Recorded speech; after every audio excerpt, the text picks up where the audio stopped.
Hello, hello. Well, first of all, I'm so sorry. I didn't mean for any of that to happen. I literally did this reading. Um, Usually, I mean, my system is very organized. I've never had this mistake happen. I just write down the people who get the readings, their IG, to look into whatever was said, and if they leave a Squarespace message, if they buy it on my website, and just I have all the comments, and then I just have it in bold, the ones that I haven't done, and then I unbold the ones that I've done. So yeah, and with my DMs, it's just like yeah, I'm trying to get people to email me. It's hard to kind of do that. But anyways, yeah, I was looking in all my Zoom recordings, and I'm just like, yo, like there's so many of them, and it's just like, just redo it, dude. Sometimes I almost take it as like a synchronicity where it's like, all right, I could either look for this. I mean, this one has never happened, but I'm going through all these Zoom recordings. I'm like, okay, I can either keep looking for who knows how long. Um, and then there's the chance, I looked on my YouTube where I upload them, and I'm like, okay, well, there's the chance that I did it and then I moved it to my desktop, right? Because you have to move it to your desktop, then upload it to YouTube. And there's a chance that I did that, but didn't put it on YouTube somehow, and then deleted it or something. I don't know. But then it would still usually it's still on Zoom. Regardless, screw it. Let's just maybe I'm supposed to redo it. Um, I felt bad reading your messages. Um, where you said something like maybe you don't want to do my chart. No, your chart was like I remember it. I pulled it up in my system. I was like, you know, I remember doing this one. And I don't remember doing everyone. So um so yeah. So let's get rolling, Miss Pisces moon. Um so yeah, as I said in the messages, one sec, I just have to make some tea really quick. But I didn't want you to have to wait any longer than you already have. Um, so I just was like, all right, let's just jump on this right away. And then hopefully it's what time now? I don't know if you're in Eastern or Pacific, or I don't know. But let's see. Let's get you this one. Hopefully before the end of the day. I mean, I can never kind of, you know, when I finish recording, I can't control how long the YouTube takes to load. Um, but no, especially as a Pisces moon, I understand. Like I'm a Pisces sun, and I love. Whenever I do readings for Pisces moons, there's just something special, and I never want to give that impression that I was doing something shady. No, like like my readings, I'm doing my 100, giving my 100%. I don't care. Like it's been a while since I've had to redo one. There was once a time where I had to redo one 3 times because like the first time it just like didn't send or something, or didn't record right. The second time it recorded like an Alvin and the Chipmunks audio somehow. Now I have my good microphone plugged in, so sound should be good, or it better damn well be good. It's an expensive microphone. But yeah, let's just jump right in. And yeah, like I said, I'm gonna do the natal reading. Usually, what happens? You have reading and follow up. Um, so usually, how it works is people will get the current astrology is a different reading because it's just So I'm obviously like I'm not gonna go like all the way into that, right? Like that's like like 2 hours. But I'm going to talk about it. So when I finish the natal, instead of just being done with the natal, just because of your the situation, my way of making it up is I'm just gonna give you little pearls, like astrocartography is another reading, right? The astrology of different places. You'll see. So I'm gonna just add a bunch of shit for you. So maybe I'm my hope, and this has nothing to do with money, it has nothing to do with anything, right? Like it's not about resending money. It's about the fact that you wanted a reading, you wanted a reading from me. I did it, and somehow that happened. I don't know. That's like crazy to me. So um yeah, so the whole idea is like make it up to you however I can, and just make sure you know that was never ever ever ever my intention, and I did this so long ago. You should have had it by shit. If it was December 13th, I probably finished it around January 6th ish, around that time, after the new year, maybe third, between, yeah, something like that. So I mean around, yeah, around that time, which is weird because the Zooms, whatever. Forget it. Let's just think positive here. So first thing is first, right? We just look at the shape of this chart, and we have a lot going on down here, right? We have a lot in 4, 5, 6, and then as a Cancer rising, that makes you have, you're in whole sign, ninth house, midheaven conjunct Pisces moon, 15 degrees exactly with the midheaven.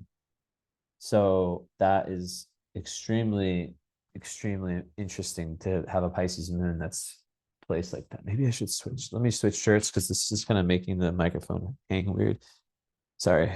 Sorry. Pisces stuff. Actually, that's more Virgo stuff.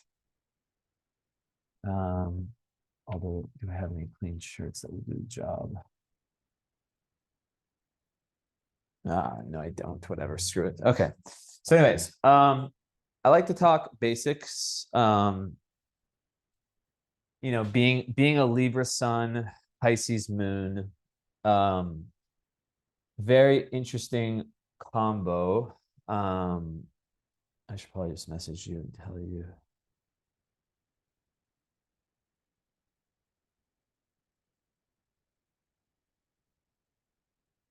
Okay. Say couldn't find.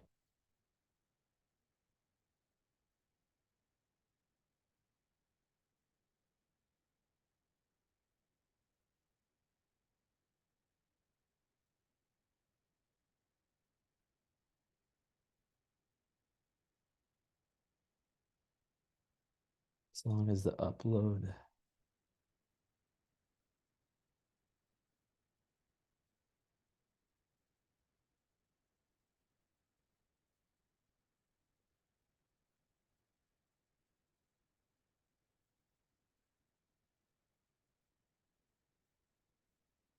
Okay.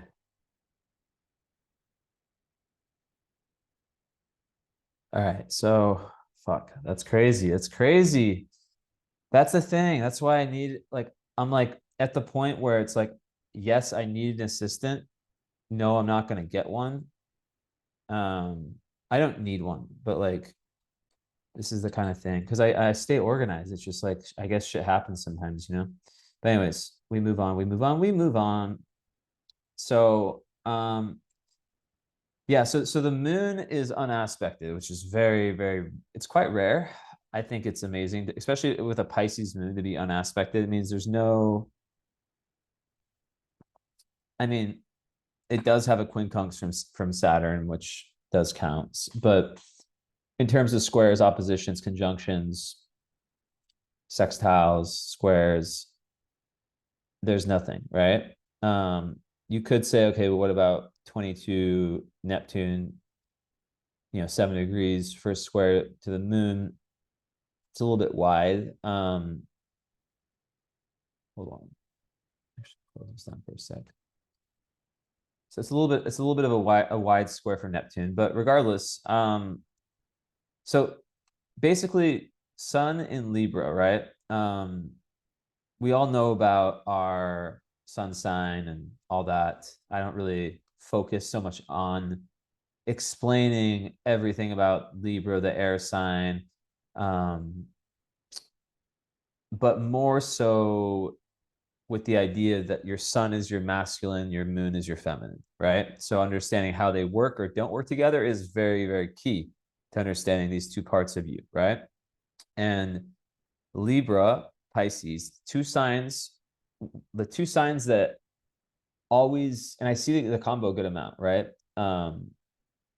Sometimes there's issues with boundaries, like with both of those signs. Like people with that combination, I always talk about boundaries because Libra is the balance, right? As you know, it needs it has that need for everything to be balanced, everything to be even. It doesn't like when things are off, so that goes in all areas of life. That's why, Libra is it's the equalizer. It's the middle of the zodiac, right? And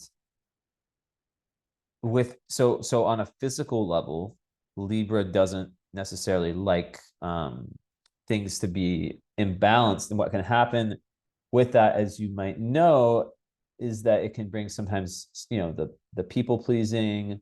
Now, everything I say, I don't do astrology in a fatalistic way, right? I do it in a way where it's like this is there's a potential that's a high vibe potential, medium, and low, right? And we can always manifest different versions of this at different times in our life. So Libra, I always say that a lot of times Libra suns, they get to a point in their life. Obviously, it depends on the whole rest of the chart with the moon and Pisces, right? Where they find that being Mr. Nice Guy, Mrs. Nice Girl, that's the term, doesn't always get them where they want to go. And on a physical level for Libra, boundaries physically, right? That's what can be difficult for Libra, like saying no. It can be always weighing the pros and the cons, whether it's a relationship, whether it's a decision in life. And sometimes what it will do is that the stress, it can create a lot of stress and indecision. And sometimes they'll just default to, let's say, whether it's someone they're in a relationship with, just, whatever an entity, to just not have to make the decision. And so it's important. What I always talk about is the opposite sign, right? So the opposite sign of Libra is Aries. So it doesn't matter that you don't have Aries in your chart. Is the lighting good or is it showing as dark? I kind of look, my skin is really dark right now, but should I turn some lights on? So this is something you can always remember, okay? And this, I'm gonna say the same thing with Pisces. That's better.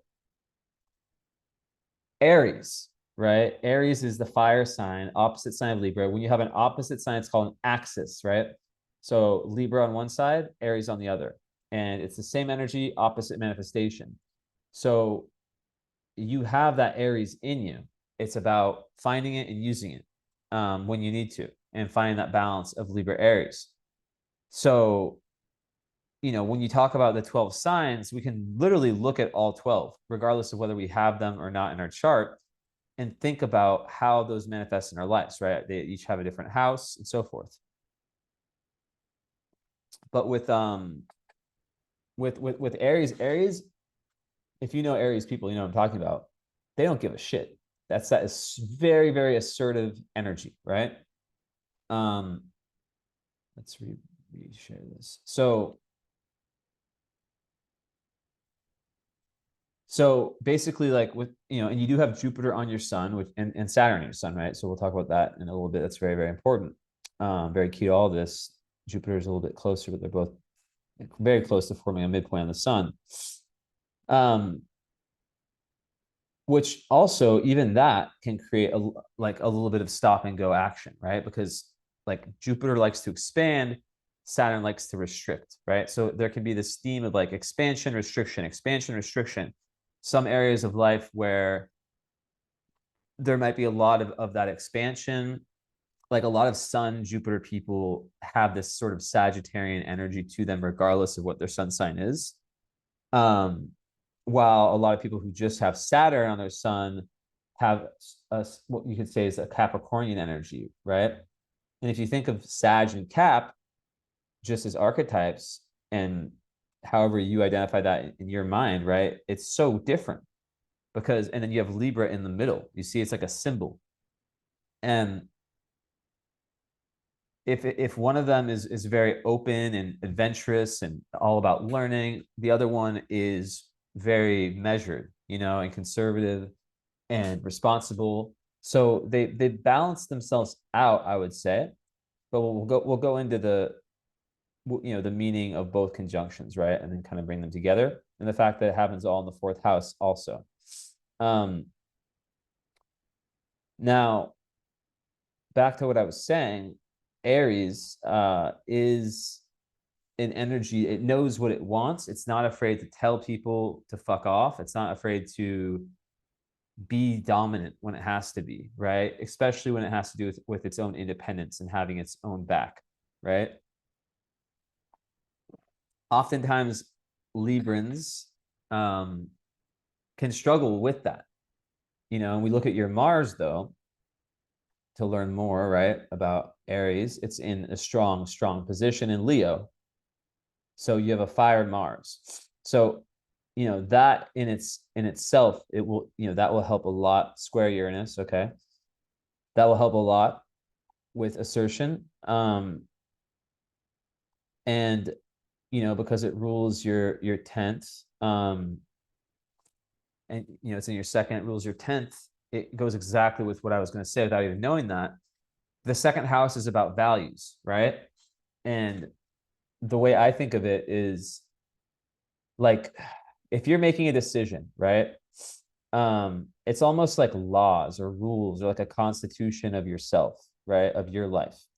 So when you're making a decision, where does the thinking from that come from, right?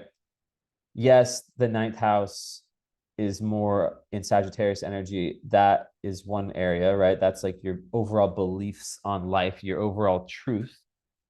But the second house is what is your values, right? So it's really asking you the chart in this way, right? And this is the cure for anything related to boundaries and to indecision and all that, to find what you really care about, to find what you value, um, within yourself, not based on society, not based on what you were taught or told, and then to make decisions based off of that. So when someone has within them like these values, these morals, this rule book that they sort of go through life with, right? Like this is my life rule book. Um, they It's a lot easier in a certain situation to know, yes, this aligns with me. No, this doesn't, right? To know the difference between the two. So that's really a big part already. With Pisces moon, we, obviously have a very sensitive soul. The boundaries when it comes to Pisces are a lot more about energetic ones. So any Pisces moon is going to have, they're in whether you want to bring in the square with Neptune or not, right? Because it's a little bit wide of an angle, 22 and a half to 15 and a half. It really makes it so you're like a sponge for energy and taking a lot in, whether it's noticed or not. And especially being in the ninth, the house of, it is, well, it's conjunct the midheaven. So in Placidus, it would be like, based exactly like, on the 10th house cusp, right? The midheaven and top of the sky.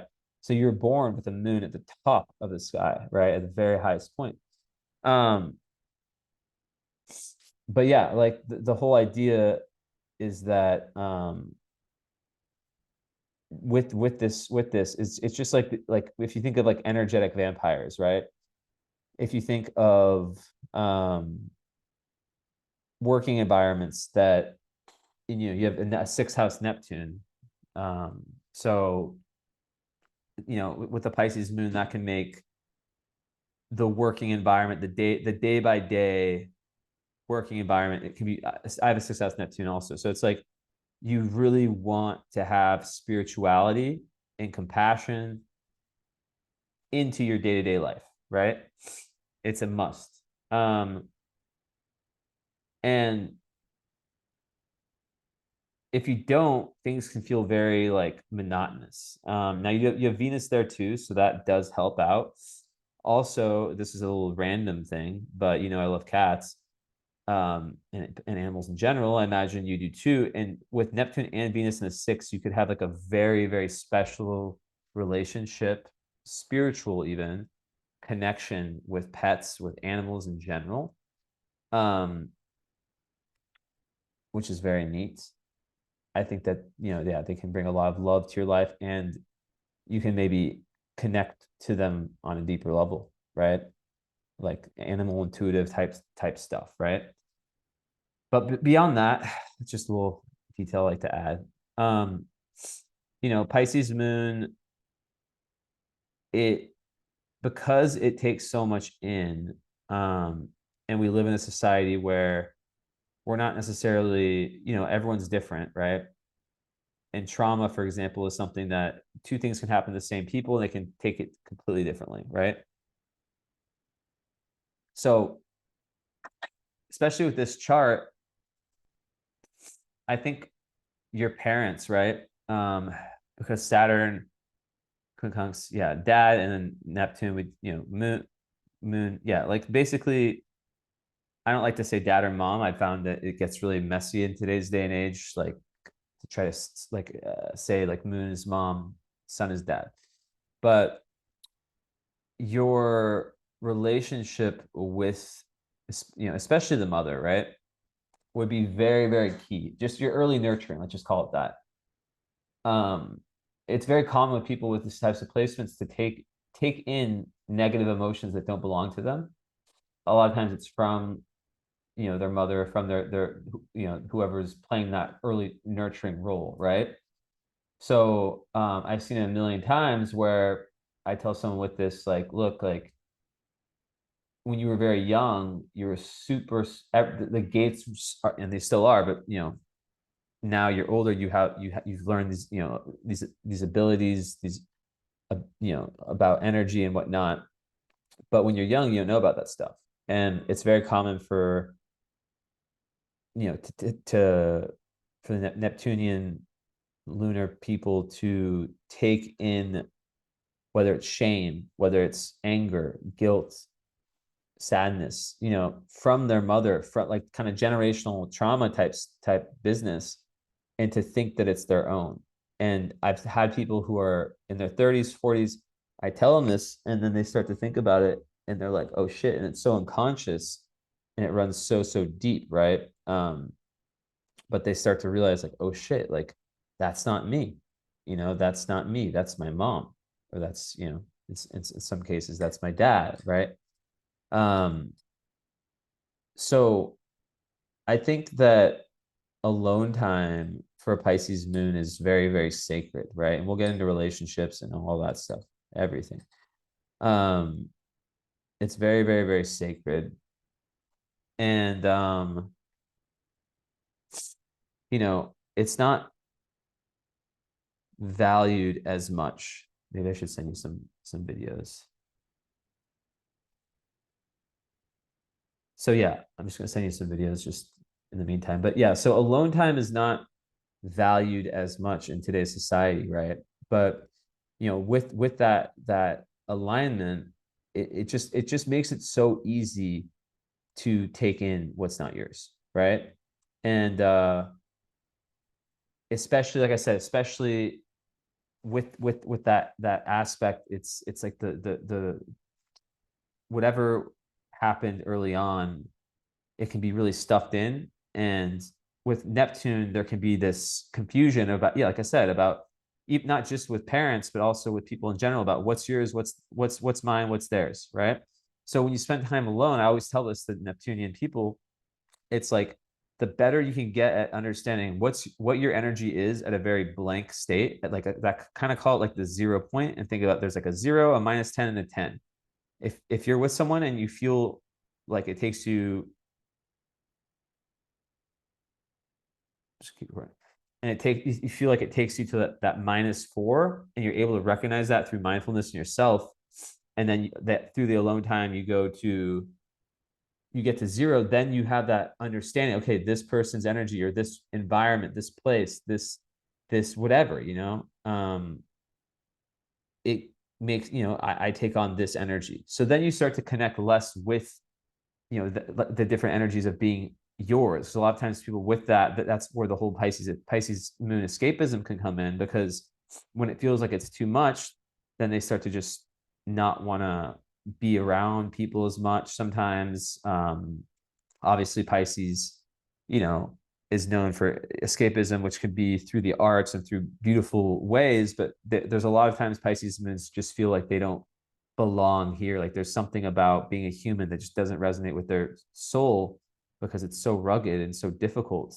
And um, that's part of it, right? So part of the whole process, especially as a Libra, is being able to identify people, places, also self-talk, right? Internal self-talk.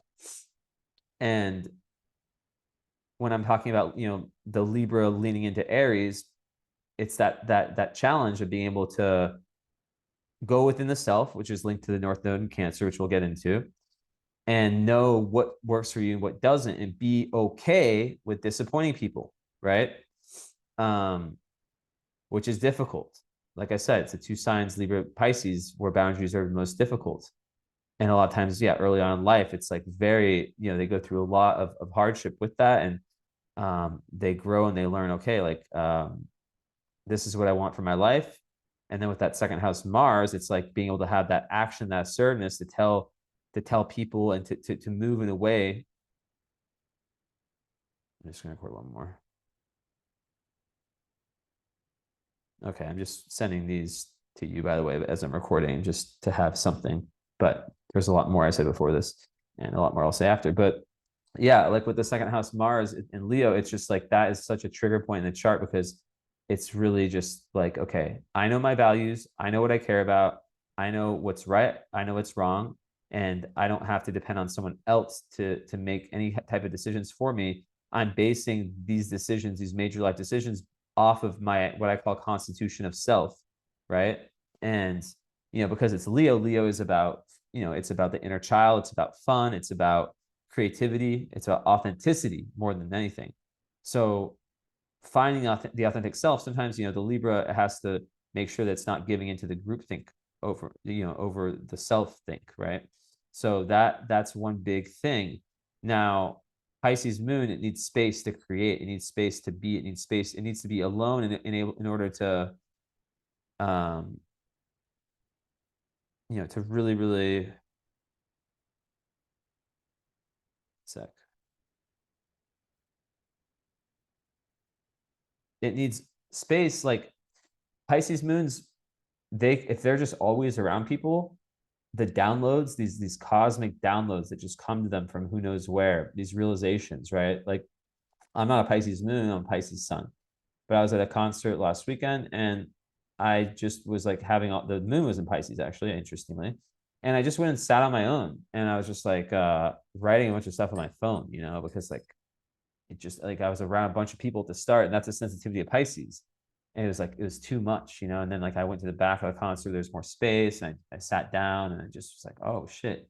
is so much different, you know? So it's like always being hyper aware of how energies around you are affecting you. Now, of course, there is energetic protection. You know, there is the ability, you know, to cleanse your energy and this and that. But I just think overall, like there can be a lot of confusion that can come. And, you know, you never want to be in a position where you're taking something on that's not yours, right? Um, it happens to everyone, right? In some way, or I'd imagine it happens to everyone in some way. But, you know, just that having that mindfulness in the day to day is huge. Now, um, let's see, 15, 15. So also like your career, what your dharma, you know, what you do for a living or what you do, not it's not just career, right? Um, it's massive, right? And because Pisces midheaven with Pisces moon there, there's this need to have that emotional connection to what you're doing for the world, right? For your life's purpose. Also, moon midheaven people tend to they have this superpower where it's interesting because I haven't seen so many of them on social media, like with like trying to like, you know, let's say make content. But if they did, they would always the midheaven is the public. So if a planet there, it's like how the public sees you, right? And it's moon conjunct midheaven or a moon culminating, right? So yes, it makes you even more sensitive with very powerful emotions, right? Um, and you're seen very well by the public. Like you're seen by the public as this very like it's cool actually because it's like if you think of the moon, if you think of the moon sun ascendant as like an egg, the moon is this yolk in the middle that only people that get to know you get to see it, right? And then the white is the Libra, it's the sun, right? And then the Cancer rising is the shell. So obviously Cancer and Pisces are very similar. So there is a level of what you see is what you get, but especially moon midheaven, you know, if ascendant is your personality of people around you, they see it. Midheaven is like how people on social media or people in your company, people in your community, how people that don't really necessarily know you so well will see you.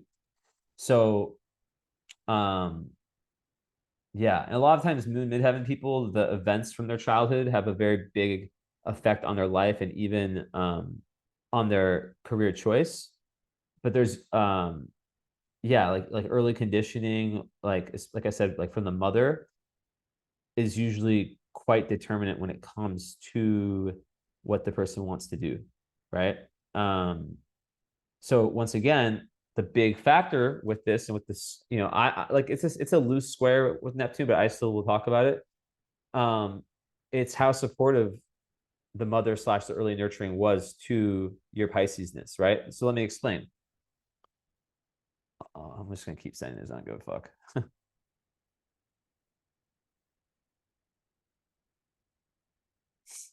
So let me explain, right? So like how supportive um you know the early nurturing mother was to your career or what was to your Piscesness. What I mean by that is that like as Pisces, we a lot of times Pisces grow up in families where they're just like the black sheep, you know, people just don't get them. And um you know, that dreaminess, that imagination, that inspired like otherworldliness, like was that pushed down? And that's something I need to know for a follow-up, right? Because that's kind of free will meets the chart. Like, you know, if your family's a bunch of Capricorns and Virgos, it's a lot different than if they're a bunch of, you know, the very open-minded, well, Virgo can be open-minded, but you know, like if very open-minded energies, right? So if that dreaminess and that inspiration was encouraged, great. If not, then it can become more difficult, right? Um, so yeah, also it gives very strong maternal instincts, this placement. Um, you know, moon midheaven. If anything, it's almost like this projection of to the public of this like very, you know, moon, which is like very caring, nurturing, warm energy. So, you know, usually people with this like it can make people really like feel like you belong to them, not in a bad way, right? Um, like they value you and your contribution. And you know, Pisces midheavens, a lot of times they might change careers throughout their life. You know, there can be a lot of mutability in terms of what they're trying to do. It can take them some time to figure that out, right? Because it's a mutable sign on the midheaven. So they can go through different phases, right? They can be like the corporate phase, and then they can be like, okay, I'm figuring out like what I really, really love, who I really, really am, etc. Um, but yeah, like it is very good for lots of things. It's not just spiritual work, of course, that's like the obvious one, like duh. But you know, like being able to sympathize with other people is just such a strong suit. And Pisces moons, a lot of times they find themselves through helping other people. So it's like through understanding someone else's struggle on an internal level and having this natural ability and this intuition and this real ability to go in deep with like the collective unconscious and to be really, really synced in with that, they're able to do and understand people on such a deep level that just that understanding, like they say, and when I close my eyes, I'm just trying to like concentrate, go to a different place. Like they say in psychology, and I don't know how they come up with these numbers, but they say that 60 or 65% of the healing with a therapist is just the therapeutic alliance. So that's literally saying that, showing that the majority of healing, even with well trained psychotherapists, is your energy and who you are and how someone feels connected to you. So you already have that down to a max, right? And as a Libra, which is the sign of the therapist, of the diplomat, of the person who takes the two sides and is able to kind of like see the other person's perspective, you know, it's really, I mean, obviously it's amazing for art also, right? A Venus ruled sun with a Neptune ruled moon. Justin Bieber is an example of someone who has this Pisces Libra sun and moon opposite as you, but you see how Bieber, whether you like him or not, is talented as fuck, and he's able to tap into that sensitive Neptune energy, but then kind of project this Libra beauty, you know, through his words, his lyrics, and his actual singing. So if Venus is the application of the art, Neptune is the inspiration that comes to it. That's why so many artists, you'll see strong Neptune and strong Venus, right? Because if you have strong Neptune, you might have all the amazing inspiration, but Venus is really, and there's different ways, right? There's different types of art, but Venus is really like this ability to, for example, if it's Van Gogh, I always use this example, the Starry Night painting, the Neptune is the image, his inspiration, the imagination that he had to have to think of that. And then the Venus is his ability to actually put it together, right? So, yeah. I've seen this with very, very psychic people, not gonna lie. Like psychic is super intuitive. I think that a Pisces moon, you know, like I said, with Neptune, um, what like it's like that's why helping people is so powerful because you get to know yourself and your own trauma or whatever. And there can be self-sabotage with Pisces, right? Um, Imposter syndrome, all these things where they feel like out of place, like they don't deserve things. So when they're doing something that they really feel like, okay, I am giving back, right? I am I am needed, I'm really helping, that's when the confidence starts to grow, right? So by doing that and by removing these blocks that can potentially come up, right? Which might be like self-limiting beliefs about oneself. Neptune can make it really difficult to see one's own emotions and comprehend them. And even though Pisces is very sensitive, sometimes you know it can be a little bit closed off. Water signs in general to emotions because they feel them so strongly. I see that more in men than women, but I still see it. Um, but like allowing your intuition to guide you, I think is like is a goal, right? Because it's like it is a very strong intuition. And I know that these are gonna die. I'm gonna have to put on my AirPods at some point, but maybe not. You never know. Um, like you know, being able to tap in, you know, because like in human design, for a lot of people, it's like if you get asked a yes or no question, not everyone, not every type of human design, but like the gut knows, right? So it's like someone says like a yes or no, like to my type, right? If I say yes, then that's it. But there's only one chance I get, right? Like it's that first question. Like, Jesse, should you go to Argentina Sunday? Yes. Okay, I should go. Um, that's not really how it works though. Apparently you have to have someone else ask you. Um, and I'm gonna say yes, but like I don't know. Should I go? Yes. Sunday, I don't know. But we don't care about that. This is about you. So let me think about this more. In your career with the moon there, a lot of people there, they do get help from women. They're well seen, usually well seen by women. We'll see what else the chart shows around that. Um, in terms of downside, um, even though it is a very favorable one. And also just so I can say moon midheaven, I have seen it in the charts of people who, you know, are, like I said, they tend to have been influenced a lot by their mother slash just their upbringing in general. You know, it does play a role. Um, I've seen people who, you know, they went through some type of trauma early on, and then that led them to want to be this type of healer, right? So, yeah. So just like there can be, like I said, you know, this kind of submissive energy, passive energy, which is what I was addressing before, and I'll continue to address.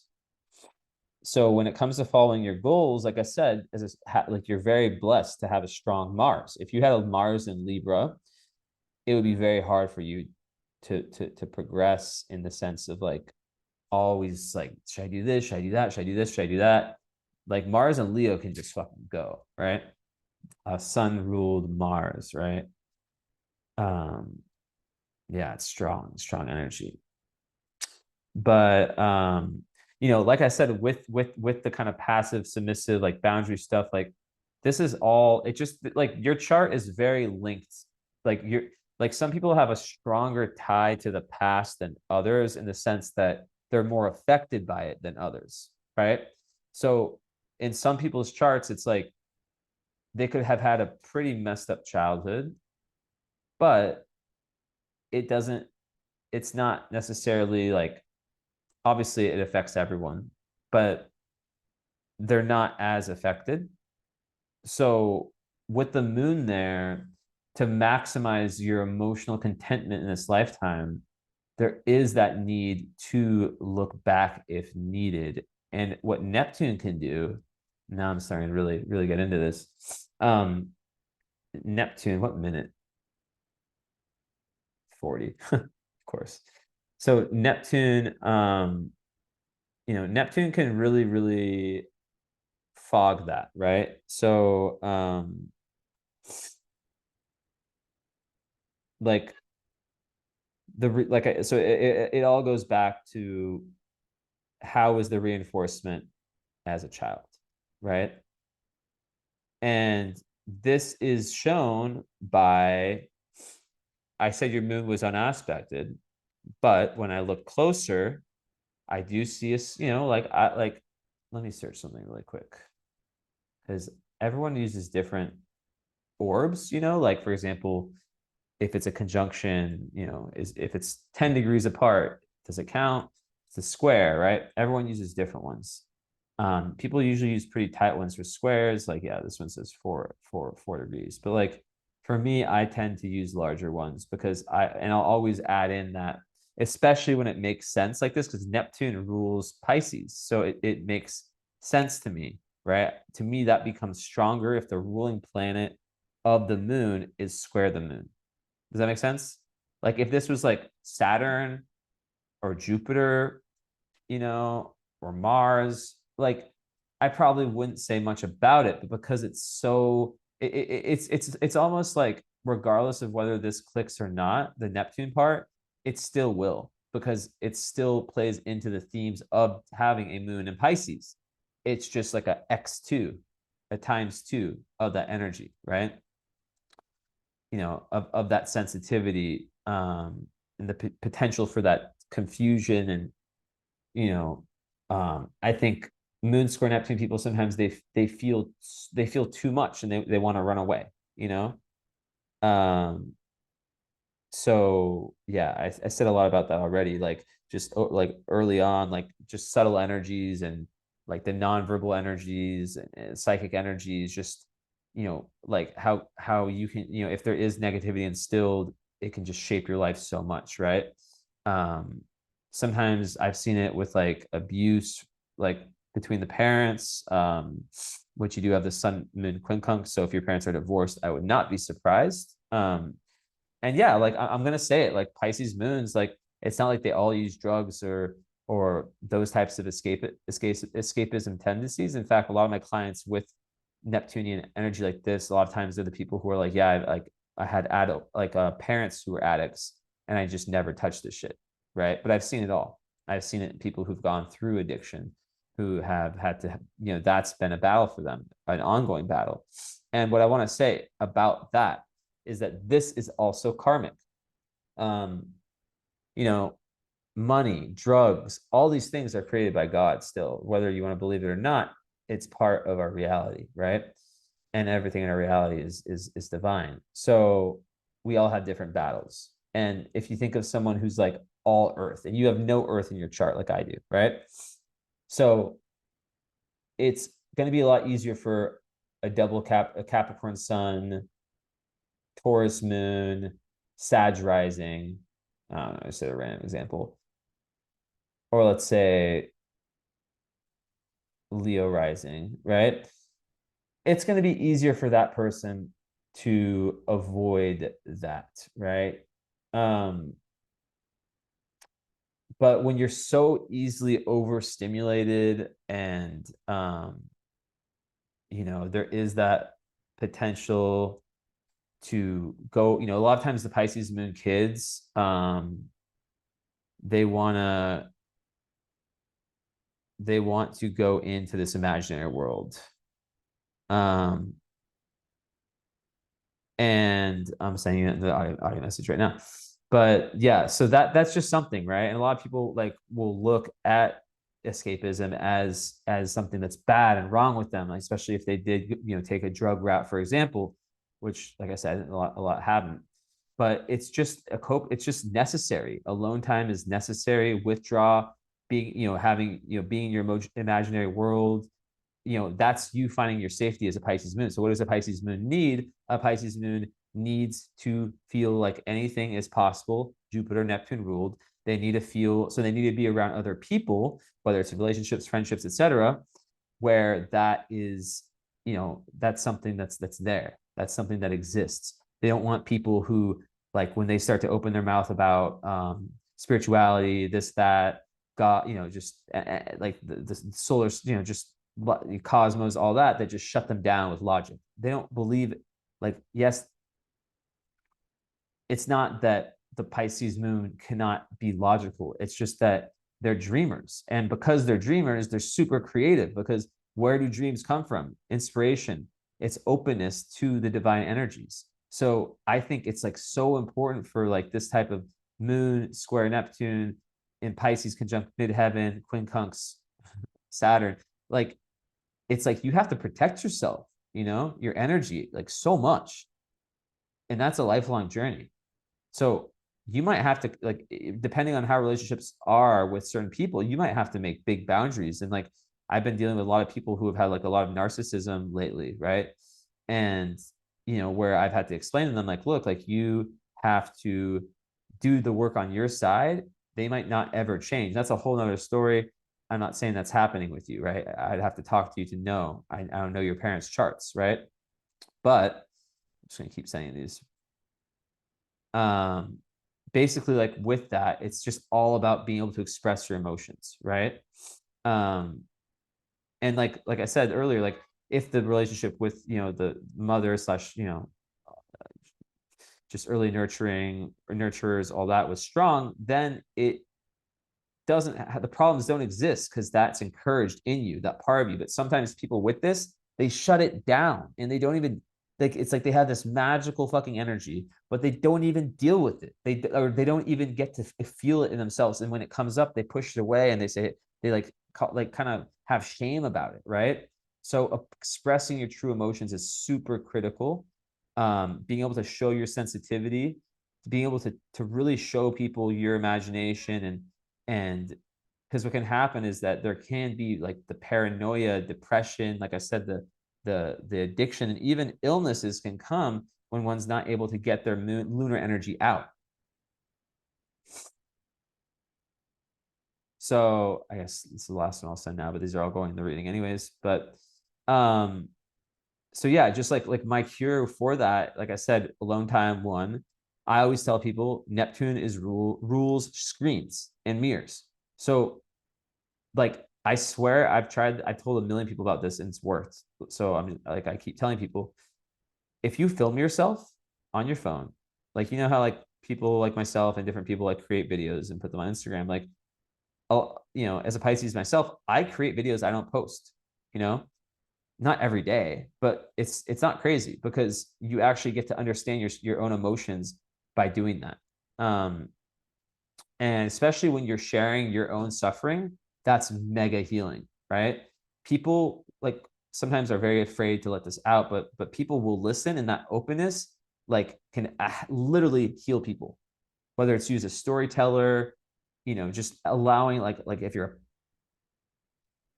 you know like any form of creative expression, like Pisces moons in poetry, I would be not surprised, but you know, if you were like poetry is just like so natural, you know. So I would be surprised. I would be surprised. I mean, nothing surprises me, but you know, you definitely are creative as fuck. And you and I'd be like, I guess like what I was gonna say is that I wouldn't be surprised if you had some form of creative expression that you've you know that sort of served you since you were young. Maybe you pushed it away, but it's still always there, and the potential is crazy. But you know, so like privacy is huge, right? But then it's like, you know, do you really like it's your decision if you want to keep these secrets forever, right? Okay, I'm gonna probably not say any more. I say it now, but I want this to be a surprise. Okay, just a few mini clips in the meantime. Starting to heat up.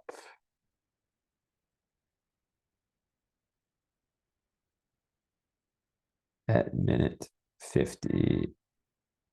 Lol. I really hope you're not mad. I pray to God, please, please, please, please. I mean, you should be, but like, I really hope that this makes it up to you. I'm gonna do the best thing I can possibly fucking do. I'm going fucking crazy on this one. I'll delete this shit if it's not good. Okay, so Sun quincunx moon. That's 150 degrees between your sun and your moon. I usually don't talk about quincunx, but like sun and moon. I mean, yeah, like when there's big ones, I talk about it. So a quincunx, it's like 5 signs away. So opposition 6, right? 5, it's 2 signs that don't know shit about each other. Libra and Pisces don't know shit about each other, right? There's no healing. So it does give this very two-sided personality, this very changeable personality, which can lead to very inconsistent moods, right? Which with relationships, it can be a little bit hard to find the harmony. We'll talk more about that. Don't worry. This is just like little pieces. We're doing a puzzle. We're putting a piece here, a piece there, a piece there. They're all going to connect. But yeah, it can definitely create some kind of like anxiety issues, like on like a more like mental health level. And that's also for Pisces moon. Anxiety is very common. Depression is common because of what how much you take in, and also insecurity is common, right?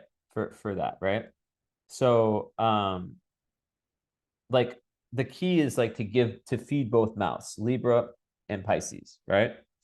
And if one side like dominates, like it's very common. Um,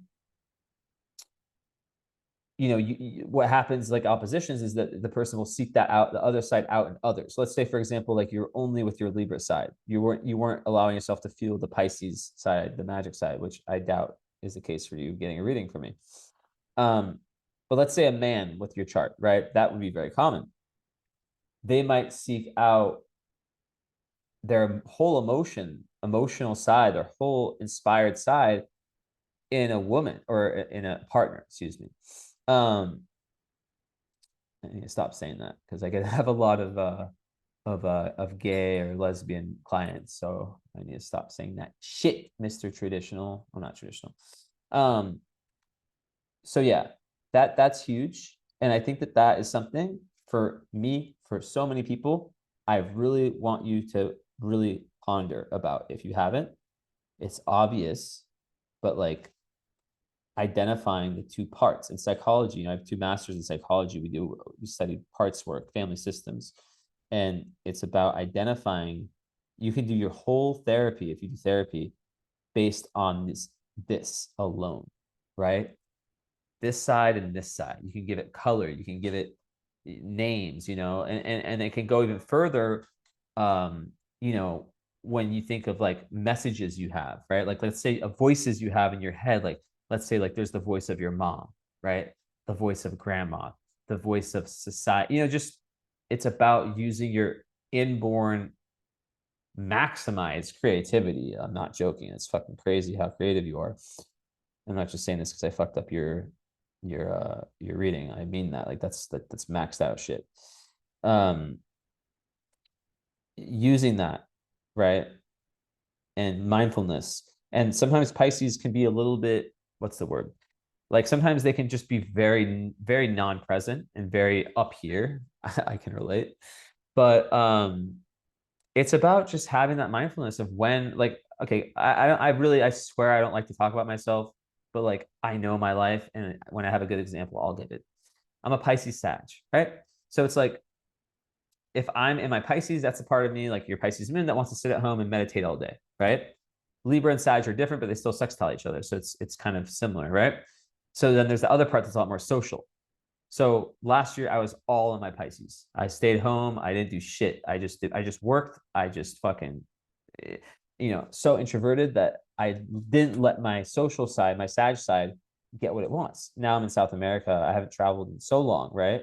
Like really traveled, and I'm having such a great experience. And it's because yes, I'm working every day, or most days, excuse me, but I'm still getting social needs met. I have friends here, not just my girlfriend and my cats. So it's really like that is a good metaphor, right? Like if like a week here, let's say Monday through Thursday, or Friday, day, I'm working out, I'm going on walks, blah blah blah, healthy, and it's not like every weekend I'm going out and being social, but like if I have friends, yeah, I can meet my friends. We can maybe go to a concert. So it's kind of having those two sides met and not being too far in one, right?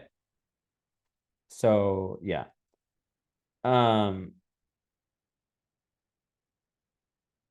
I think like also with Pisces moon and just like the energy of Libra, that there can be this like scattered energy, and it's just like good to have like a single goal, And that goes back to that Mars in the second house, where it's like if you know what you value, you can be more single pointed, because sometimes Pisces can be all over the fucking place, right?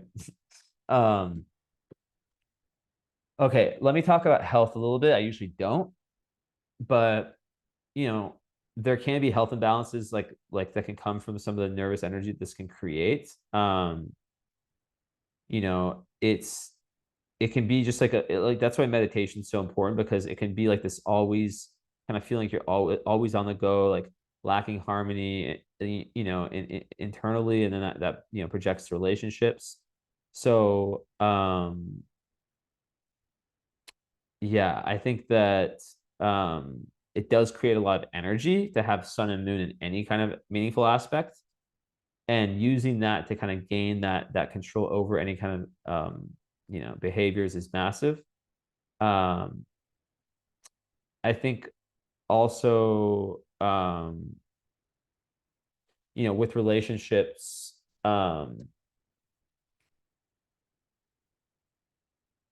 like because there can be a lot of moodiness, it's really important to have as a Pisces moon with this, that partner that can sit through that really knows you well.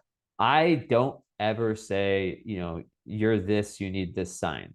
But I almost want to say, besides maybe Virgo, which I think is the opposite, it is the opposite sign of Pisces. Um, I tend to think that people with water in their sun or their moon, not always. I don't want to create any self-limiting beliefs here about who you can and can't be with, but they do good with people who at least have some water. Like example again from my life, sorry. I have always dated double air girls. I mean, not now, but it's just what I'm attracted to. Like I can't help it. But it never ends well because they lack that water. Water is the empathy, the compassion. And as a Pisces moon, it's this always this flowing emotion. So you have to give yourself empathy and space and know that each day isn't always going to be the same. There's going to be big differences in your moods, especially since you're lucky that, or not lucky. I mean, it's just the way it is. You did have Neptune on your moon a few years ago, so that's through with. That's good. Um, but yeah, like even just in general, right? So yeah. Um, so I think like with that one, there can also be a level of karmic guilt, I would say, and that I would, in my mind, that does get removed by just being true to high Pisces energy, right? To that work you're doing for others perhaps. Also like, moon and Pisces, moon where it is for you, it's great for like marketing. It's great for a lot of different careers. There is a lot of different things you can do. It's not, I never want to be the guy who's like, oh, you have this, you have to be a healer. Like, no, like the healer archetype exists in our life. It can be with our family, it can be with our friends, right? It doesn't have to be us as a healer. But with that said, you do have a lot, and we're just scratching the surface. That is very indicative of an amazing healer. Just saying. Just saying. Um. So okay, Moon and Saturn, right? Because they're quincunx also, right? Because you have your Saturn with your Sun. Um. So that one I would say what, like probably 4-degree orb. So yeah, that falls within. Jupiter, I would say, is just outside, but I might still talk about it. So Moon Saturn, that one, it can definitely make it difficult with feelings, emotional insecurity, um, you know, like like Moon, Saturn, it can sometimes make it difficult to be vulnerable and to kind of, I guess, meet your own emotional needs in a sense of like what you're getting from other people, especially if the Libra energy is always giving, giving, giving. That's why I'm talking about Aries. It's like that balance between giving and take and receiving, not just taking. That's a bad word. Giving, receiving, and looking at your relationships, looking in the different areas of your life. Are people taking advantage of your niceness, right? And now I feel even worse. I mean, like obviously I knew your chart, but like now that I'm getting back into it, I'm like, I feel even worse, but I'm not allowing that feeling to seep into this reading at all. Because I'm like, shit, she probably thought this about me. And I'm not like that. I'm not like that at all. God, I'm so sorry. Anyways, but yeah, I mean, it's just like a pure soul energy, and I just, with Saturn Moon, I just wonder like if the mom, like with Neptune, like it could literally be like where like I like looking at the relationship with the mom. Sometimes people with all this, like they can like over idealize, sometimes under idealize, right? But like it's like the perception of their mother sometimes is not based on reality, and they have to like learn to like look at it very, very obvious, like sorry, I'm speaking Spanish and French and Romanian today. Um, English, realistically, like looking at it in a very realistic manner. right? And I think writing is a key to this, right? Because when you write, magic comes out. And especially, hold up, one, two, three, four. I mean, especially like with your Mercury in Scorpio retrograde, um, that is a very strong, strong, strong energy for someone who can just get beneath the surface and see beneath the surface. So another psychic point for you. Um, Mercury in Scorpio's mind conjunct Pluto. Damn. Yeah. So you are like a researcher, but you're very aware of the shadow of people, right? You're very aware of the darker side of reality. Um, Also, it's likely so you're able to kind of penetrate these areas of life that some people are afraid of penetrating.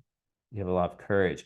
And I'm telling you, with Pisces, um, it's like their worst enemies are them because you're talented as fuck, right? So,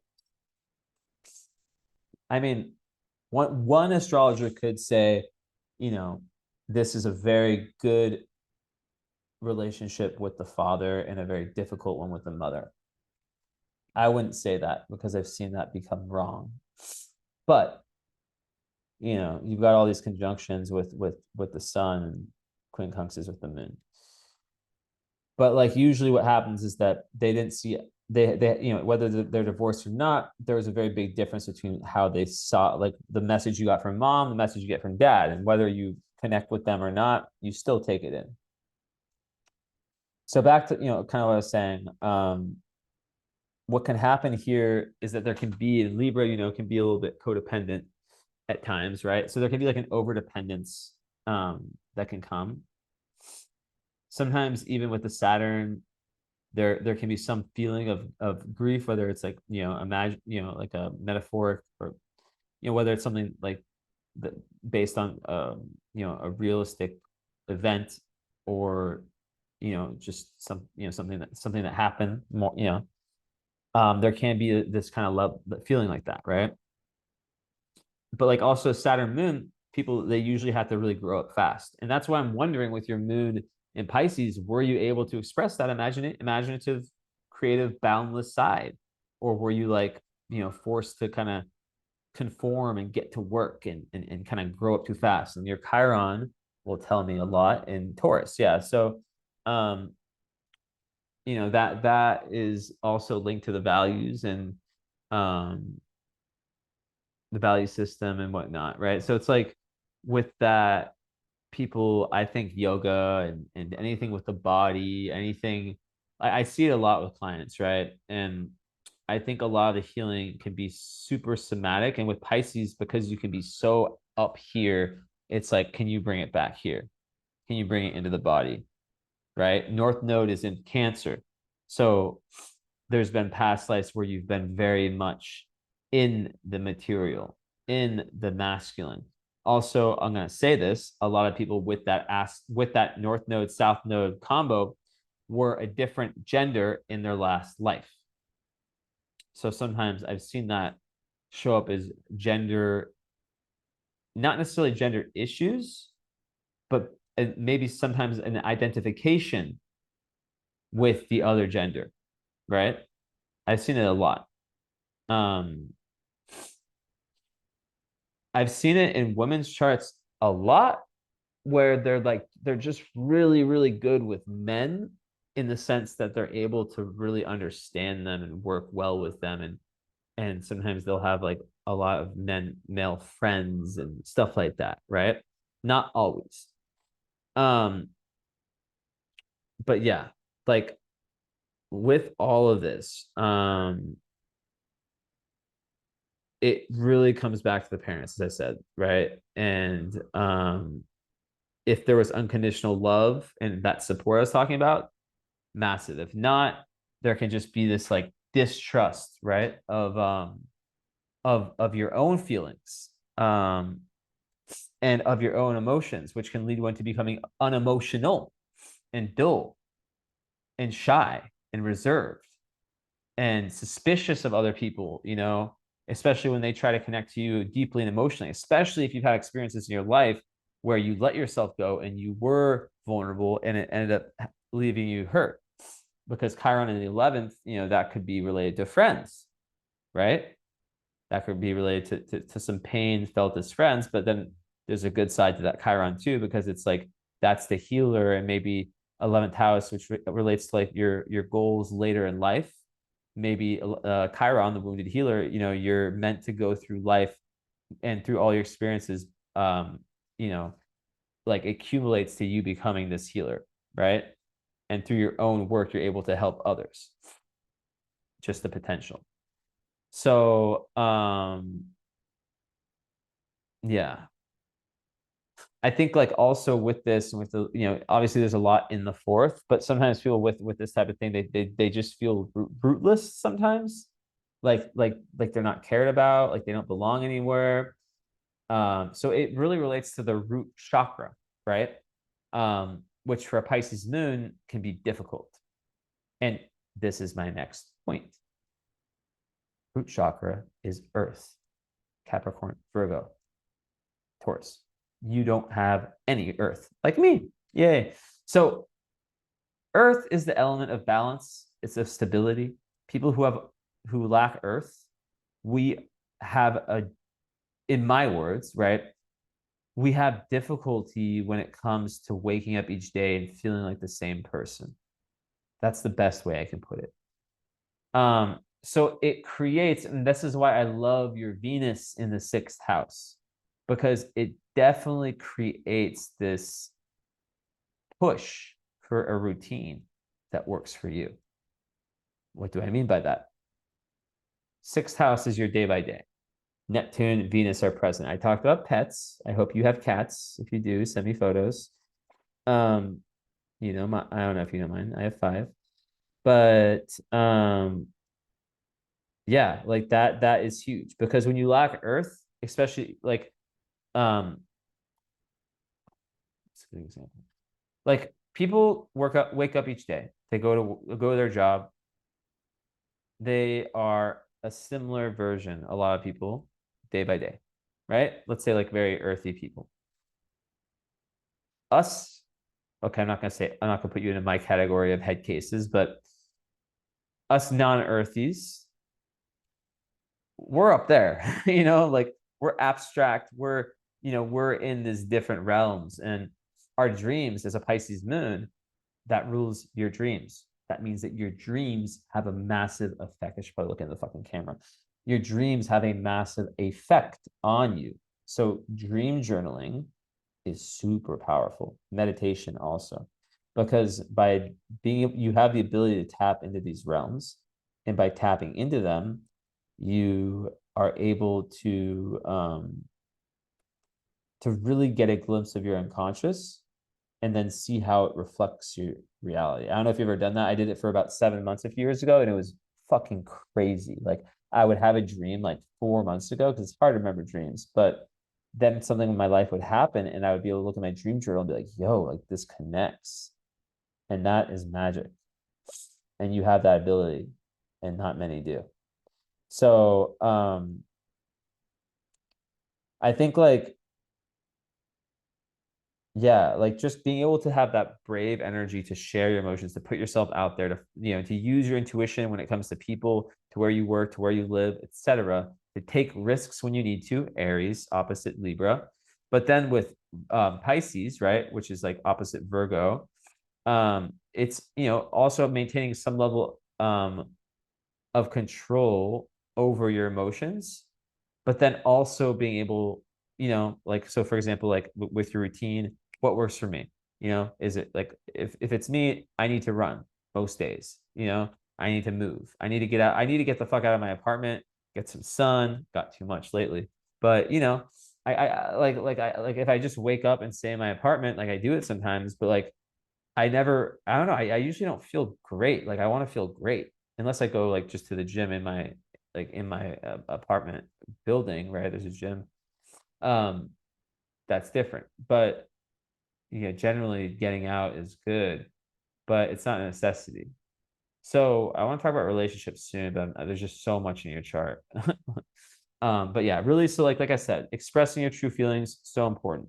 So okay, moon is in the ninth house, so ninth slash 10th, midheaven 10th. So it's like through your work, you want to find deeper truth, deeper meaning that can push you further, right? Um, like I said, you need the emotional connection to what you're doing. You probably want to really help people.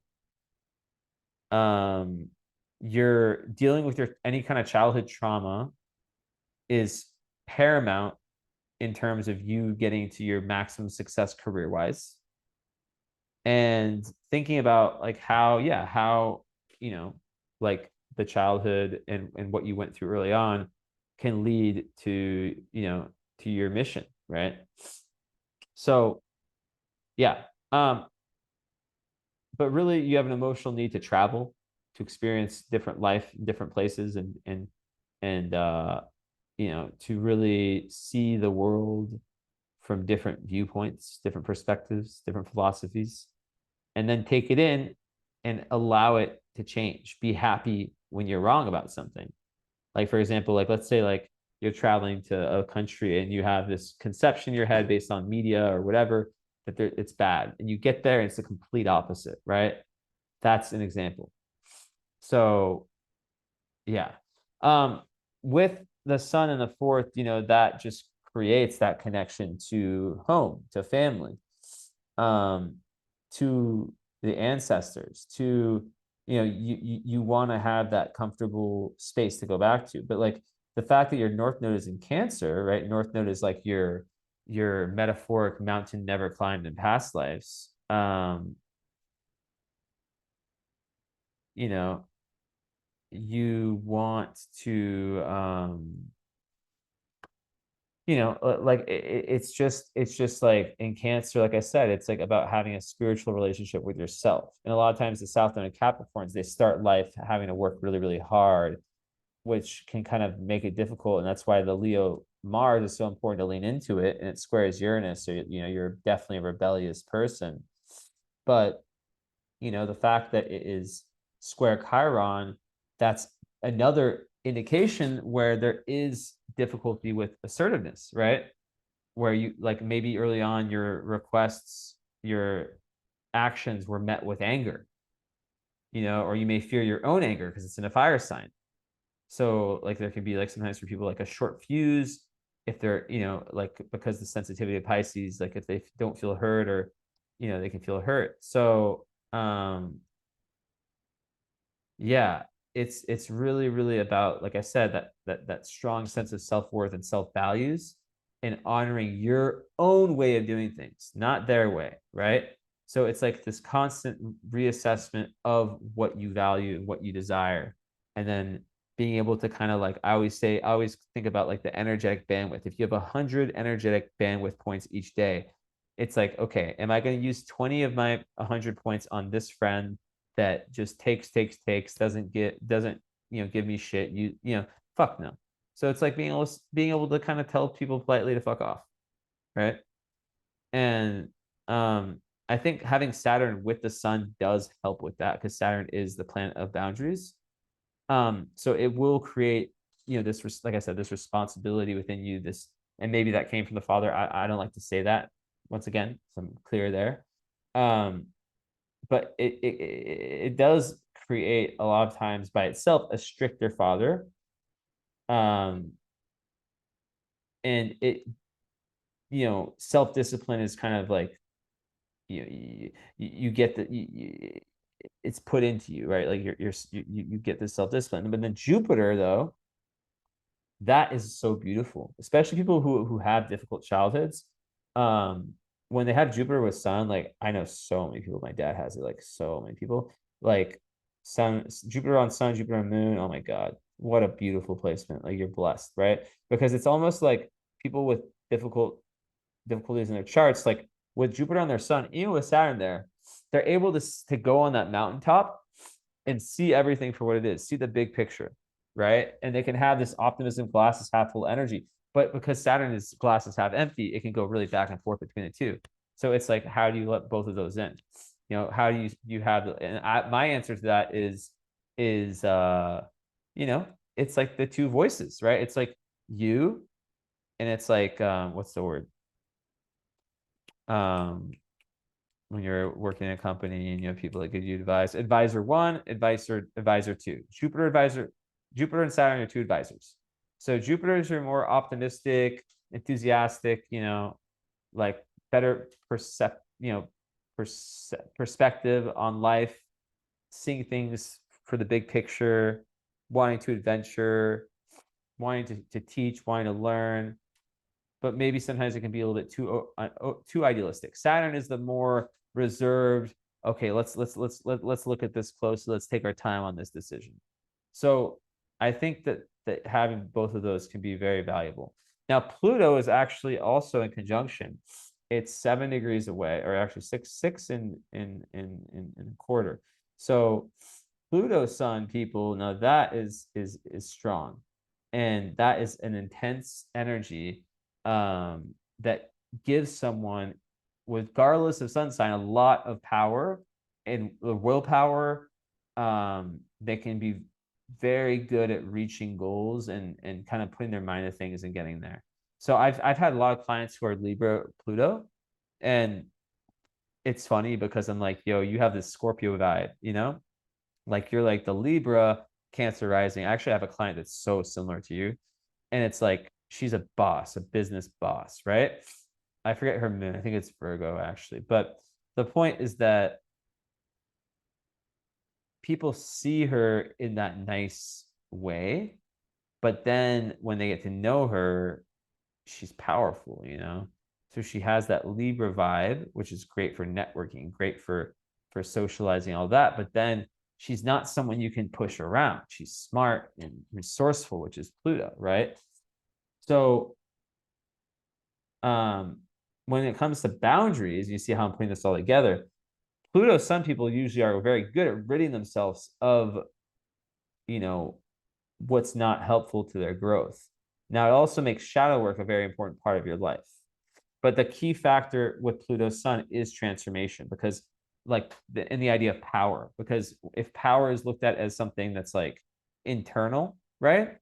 Like I need to have power to dominate other people, which comes from trauma, as we know, then yeah, you can easily do that, but like it's not good, right? So that's the key there, is to see it like that. Okay. So all this in the fourth, it's just about how important home life is to you, about how important this internal relationship with self is to you, and how the connection of that with your North Node in Cancer, which is the fourth house, and then to your Pisces moon, can equal someone who can have times where they're very extrovert, very social, but then they have to come back to themselves, right? They have to be able to do this. So yeah. Okay. So and I was gonna say about Virgo, right? Like Virgo opposite your, hold on. Virgo opposite your moon, right? Or Virgo, it's not in your chart, right? So don't think of it like that. But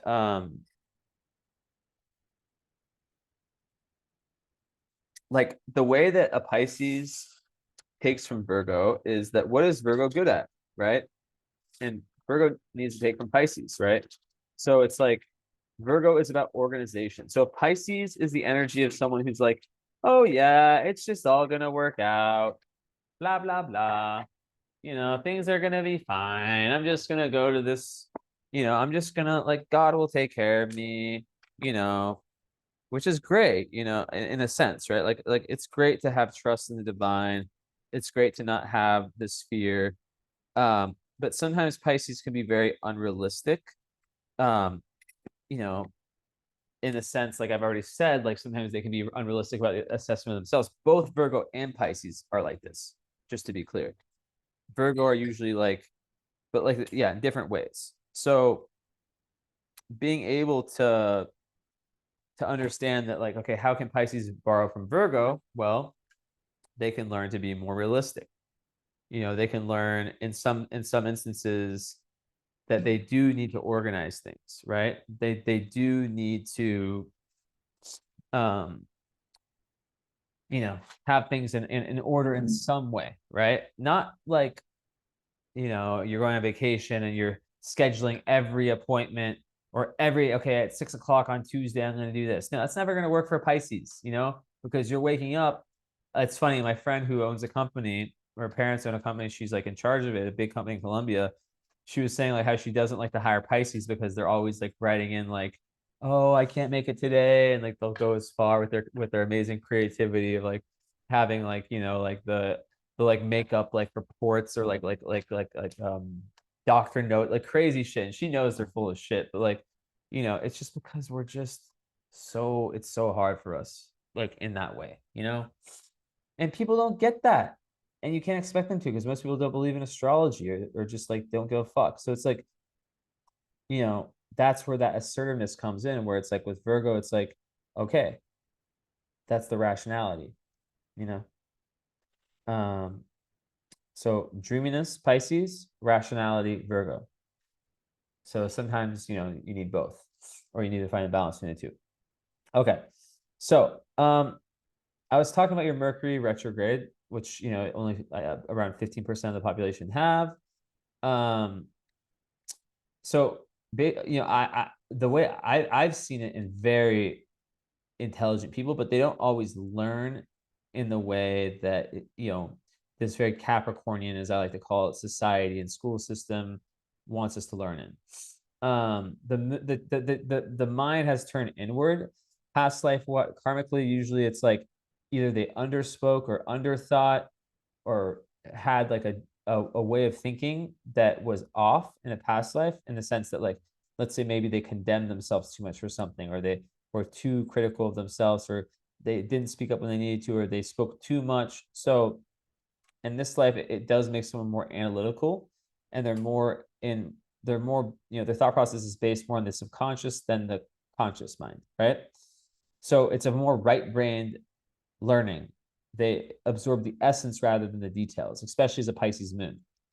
So sometimes people with this, they think they're stupid when they're young because they might score, like, for example, like they might like look at like a multiple choice test and they can see like from 4 different angles why each one is correct, right? So it doesn't make them dumber. It's just that they're more artistic, abstract minded. So it's also really good for like tapping into the collective unconscious and being able to like I said, the Pisces moon, you have this ability. And you can know more, and this can be a little bit frustrating. You can know things that you're not able to consciously communicate, which is so frustrating when you just know. And oh my God, do I feel this shit? Like I know something, but like I can't logically explain to this logically based person why I fucking know it. So I just shut the fuck up. um, like for example, the Super Bowl. I knew the Chiefs were going to win. I'm not going to say why I know. I just know.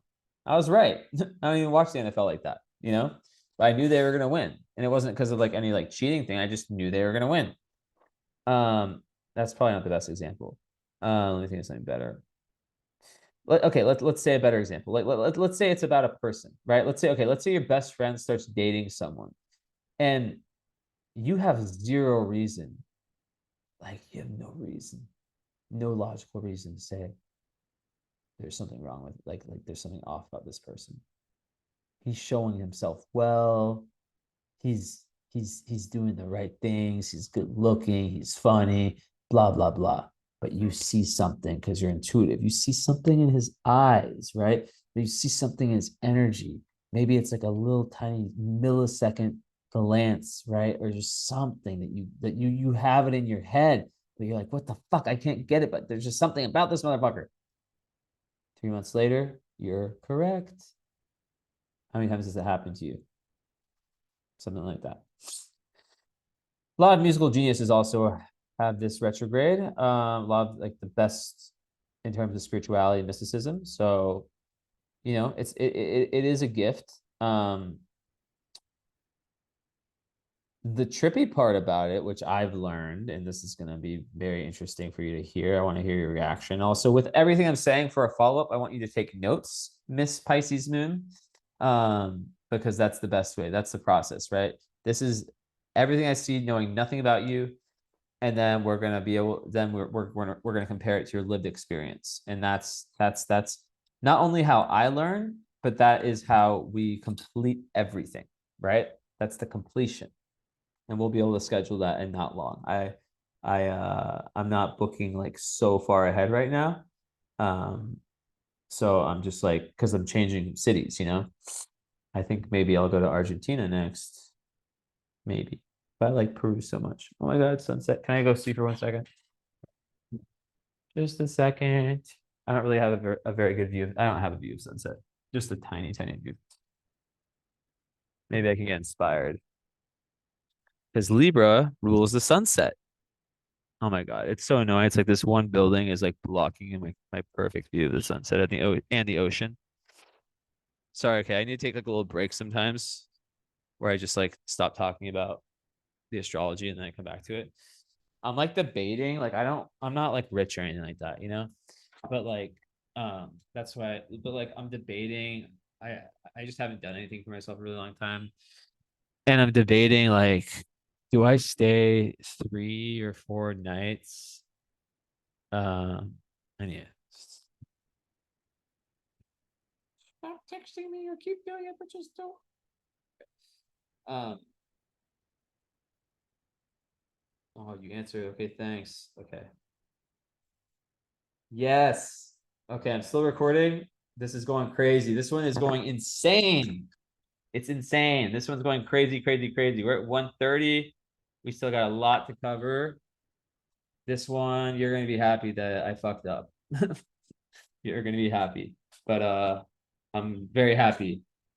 Because having a Pisces moon not get a reading from a Pisces sun, that's fucked up. That's sad. That's tragedy. Because I'm made for making readings for Pisces moons. And so much in your chart is things that I know very well. Okay, back to it. Oh shit. I think my shit just died. I'm so happy. So okay, thanks. Okay, my energy's like okay. That's really, really happy. Make me happy. Did my thing just die? Hold on. 1 sec. I think it said please charge now. I mean, it did say please charge now. Um, it's still working. So we'll just rock this until it dies. Then we'll switch these babies on, even though I like lost like literally, literally. I'm so good with technology, like with my technology that I have.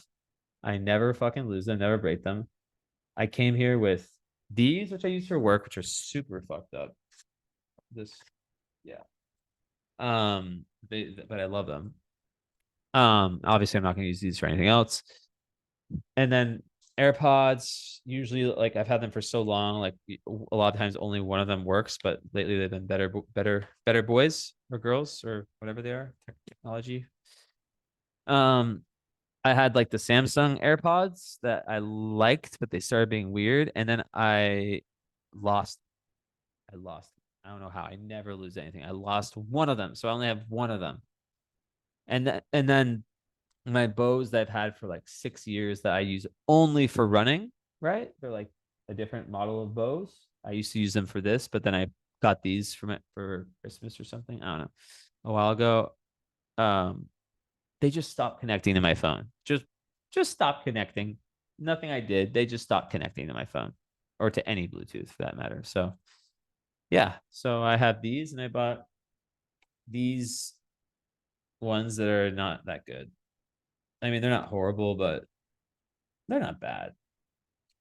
But I don't like spending money on stuff besides traveling, but in food. I probably need to buy a new pair of these, to be honest. I probably need to buy a new pair of AirPods and these, but that's so much fucking money. That's like fuck. That's probably what, like $700 or like oh my God. Anyways, Yeah. So what I was saying before, as this is like the interlude, um, it's like Sunday, my Airbnb here ends, which I'm sad. I wanted to extend it a few days. A nice little spot. But there's this other one that's like in the best location, but it's like $125 a night, which isn't crazy for America, but for here it's a lot. But it's like right on the ocean and it has like ocean view. And I'm just like, man, what if I just splurge? But no, I'm not gonna do it. I'm not gonna do it. I would rather splurge in Buenos Aires. I have a connection there for sure. My dad, I just talked to him. He's done the whole South America thing when he was younger. He was like, you have to go there. That's the best city. So we'll see. We'll see. Anyways, okay. Back to the reading. Okay. So, um, well, I mean, rising sign Cancer. I mean, we know, as a Cancer rising, you're ruled by the moon, so it makes the lunar cycle is important for you to follow. Um, Cancer risings, I like it because it just gives this very familial feel, which is a theme in your chart, right? Um, you have this very familial feel.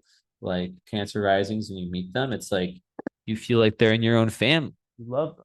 So that's cool. They usually don't like to take risks, like they prefer um to kind of like see, like they usually respond, like they're good, very good listeners, right? And they rely on their intuition. They need to rely on their intuition, right? Very perceptive, especially when it comes to emotional cues, and especially with the moon in Pisces. God damn. Your moon in Pisces is like a Ferrari that potentially is in the garage that might have some dust on it. Just needs to get that dust dusted off and fucking all the engine stuff figured out if it's not, if there's little kinks, and then you've got a power moon, where you're able to just like rely on that gut, on that intuition. And the more you start listening to that, which, I'm talking to you at a level of like not you at your age, I would say the same shit 18, 30, 25, 16, 40, 41, 51, anything. I don't give a shit unless mine besides like, maybe under 15 or maybe I guess under 16, maybe, I do them a bit different, right? Um, okay. Okay. So yeah, so the moon rules your chart. So you learn the most about yourself and with your north node there by tuning into your feelings and emotions. So it's like instincts, intuition, like your hunches are right, right? But like the thing is with Neptune squaring the moon, sometimes like that's why you have to undo like you need that time alone. You need to understand yourself because if there's fog, Neptunian fog, um, around your emotions, then it's like, what's the difference between imagination and intuition, right? And that's where sometimes people can go wrong. But you do have these strong psychic sensibilities, right? So like what's emotional projection? What is true intuitive insight? That's the question, right? And a lot of healers actually fuck that one up a lot. Like I'm sure you've seen some people who make videos. I'm not trying to talk any shit here, but like they make videos where they're like, we're all going through this. It's like, no, dude, no, girl, you're going through this shit. Like, not everyone, right? So, but then sometimes there's others who do say that and they're spot on, you know? So it's interesting. So being very impressionable is something that you must have awareness about, right? And that's why I told you the strategy of, let's say you have a 3-day trip with your friends or just with people with your company. You just didn't have a business trip or whatever the fuck. You're around people all the time, or it's like a wedding, whatever, something where you don't get the alone time. You need to get it. And that's where that Mars in Leo, and I can speak from experience in my relationships, which I'm about to get into. I sleep in my own fucking bed. A lot of Pisces do this. Aquarius also, but Pisces, because we take in so much fucking energy that how are we supposed to share a room with someone unless they're just so aligned with us, or like we're so someone I haven't met before. Fuck. So yeah, the more emotional intelligence you develop, like the better. And then, through your fourth house where your sun is, you know, that is even more massive. That's kind of like through your experiences with family, through your experiences with whether it's family of origin or family that if you have kids, husband, all that stuff, whatever, husband slash wife, whatever, um, you know, and just your kind of just your overall your internal life, right? You're here as a North Node in Cancer to allow yourself to dive into your divine feminine. So sometimes like the South Node in Capricorn, people like they want to work, overwork, work, but like they don't really all the time. Like there's almost like a been there, done that with that in past lives. And it's like they have to find that balance where they're like giving themselves that space, that nurturing, and having faith in the universe, right? So yeah, and of course, like I'll like cancerizing your home is your foundation. You need that fucking you know this. I can feel it. You need that home, that sanctuary, where you can just retreat, no judgment zone. You got your cats, whatever, or dogs, or horses, or parrots. I fuck with parrots. Parrots are awesome. And like it's all about the people you have. Your friends can be your family, right? And of course, Cancer risings are amazing cooks. Ooh, yes, they are. And because the moon rules it, it actually people don't know that Cancer moons are actually pretty adaptable. They can move around a good amount. Like they can feel at home anywhere that they can create a strong emotional connection with, right? So anywhere that makes you feel good. I'm going to talk about your moon lines in astrocartography. Also, it's good for business because it gives, like I said, it gives the ability to kind of like have that intuition about who you can trust and who you can't. This kind of like practical and cautious yet determined kind of energy. And with your Libra, it's a sign of business, right? I mean, it's the balance. I mean, Capricorn is, but Capricorn Libra. So yeah, very good tenacity. It's good for for planning strategically. Um, so yeah, like just like I've seen a lot of Cancer people like be very, very good in business. Some of the richest people in the world are born on that Cancer Leo cusp, and it rules real estate. So yeah. Um, so just like yeah, like once again, like who you attract is really giving you a lot of information about who you like where you're at. Um, no codependency in relationships, right? You need to have that balance of Aries and Libra. The extreme of Libra is codependency. I can't live without you. I'm nothing without my couple, blah, blah, blah. And the extreme of Aries is like, I don't give a fuck. I'm not going to do anything for anyone. I'm going to do me, blah, blah, blah. And yeah, like, just understand the ebbs and flows in your life, right? Letting your intuition guide you. As I said, like the moon cycles, like you have to follow. I dare you, or I challenge you if you don't already have a journal. I've already given you many challenges, and dream journal, or not do that, but like just follow a moon cycle. Go on Google current planets. It'll tell you what sign the moon's in, and just maybe a few months, just see like how do I feel the 2.5 days the moon is in Scorpio? How about in Sag? How about in Capricorn? And just see if you can find a correlation. And especially with the like full moon, new moon, all that, right? That's huge. And you're going to learn a lot about yourself through that. And then you can start to predict things. Now, obviously, it comes down to deeper things because of this, the transits you're going through, right? Like, for example, let's say Pluto, um, Well, Pluto will be squaring your Mercury in not too long. But yeah, like just but still, even with that said, like being able to kind of go with that. And also, damn, you're gonna have Uranus opposite your Mars pretty soon here too. These are gonna die any second. I can feel it. I can feel it. Watch. Oh, that's so cool. God damn. Okay, I'm so happy that we did this, that we're doing this reading, because you have a lot in your chart that is like representative of me, not in that narcissistic, like, oh, I'm in your chart. No, but like your Chiron is on my midheaven, right? So that means that I can, whatever I'm saying can help you with anything related to wait, hold up. Just yeah, like my midheaven. So how I am, it actually can help you heal, like not just in the reading, just in general, right?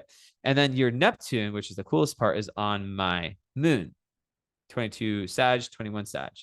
So that means that my moon, my Sag moon, activates your Neptune, which is square your moon, which is such a fucking important part of your chart. I don't know. I find that cool. And also your Neptune is sextile your sun. So that's dope. Well, actually, it's kind of no, that's too far. Sextiles don't use large orbs, but it does give a lot of creativity. It does sextile Jupiter, um, right? Yeah, which is very good for artistic talent, and just also artistic appreciation, right? And a lot of people have like very like sacrificing, giving careers who do that. And it's that battery low. Please charge now. Good guy. Okay, we got maybe like 10 minutes left on these. Anyways, okay, so moving on. So yeah, like I said, you can dig deep, deep, deep, deep, deep. Very good at research. You don't like superficial knowledge. I was gonna say you like it. You like to get to the deeper things. You like the. But as a Scorpio Mercury, you have to watch out about being a worrier. Now, Pisces moon, and it can make communication quite intense. Um, but like fifth house, it's like enjoying kind of creative projects, anything. I think with that, it's and with Vesta there too, it's like someone who can communicate through, like who can make their fun, or their who can make what they do for fun their work, which is dope. um so and having Vesta with Mercury gives a very inquiring mind, right? It's like this thirst for knowledge. It's almost impossible to quench. When you get into something, you go crazy. You have that ability to go crazy in terms of like, okay, I'm learning this shit. Let's go fucking in.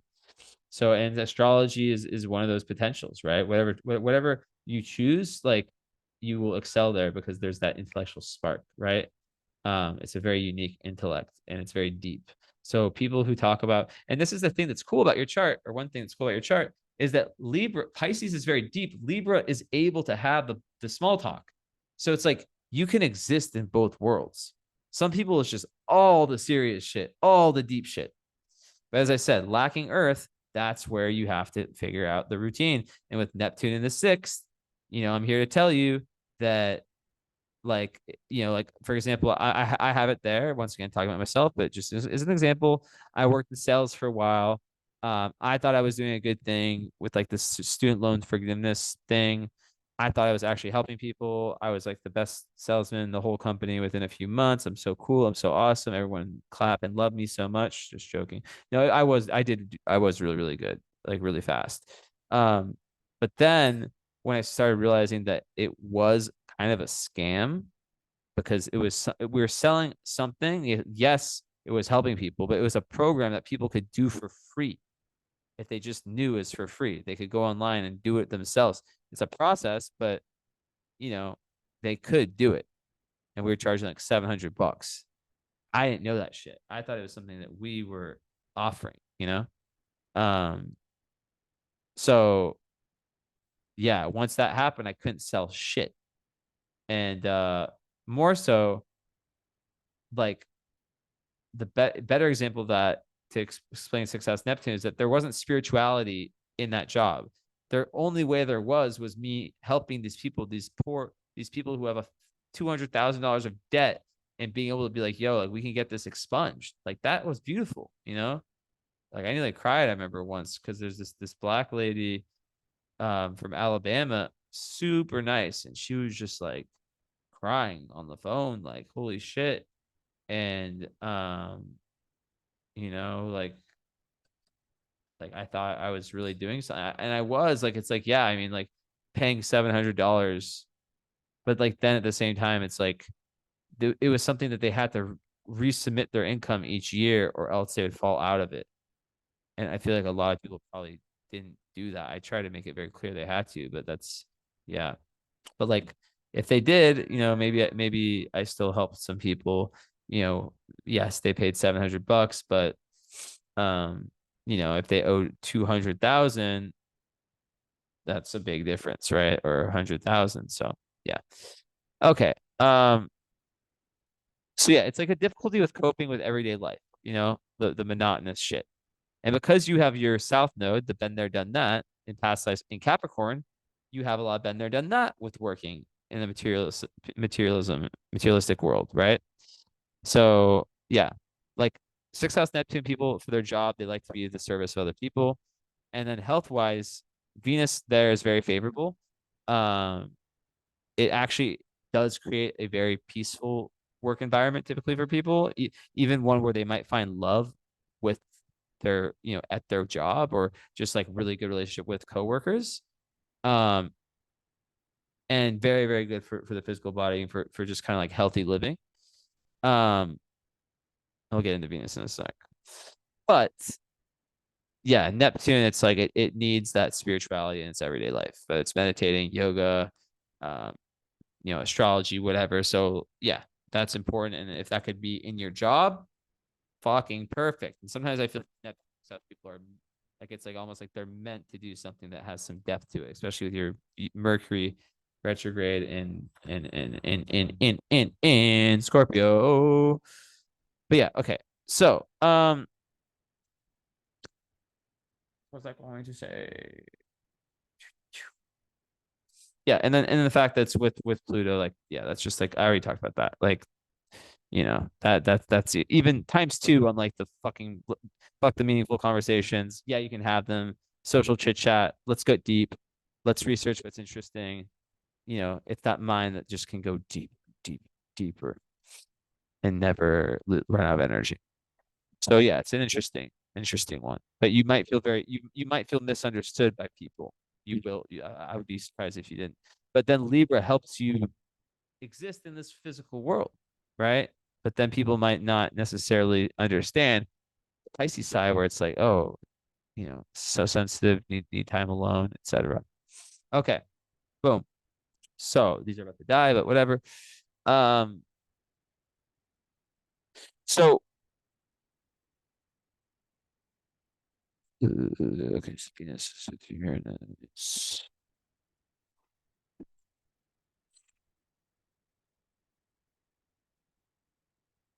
Let's check one thing really quick. Oh, okay. So okay, let's talk about just Mars real quick in a second. Mars in the second is a hustler. Like Mars in the second people, like they go and get it, you know, that money. They go and get it. Does it mean that they're always rich? No. Does it mean that they're hustlers and that they're good at, like, that they have this energy to go and get that money? Yeah.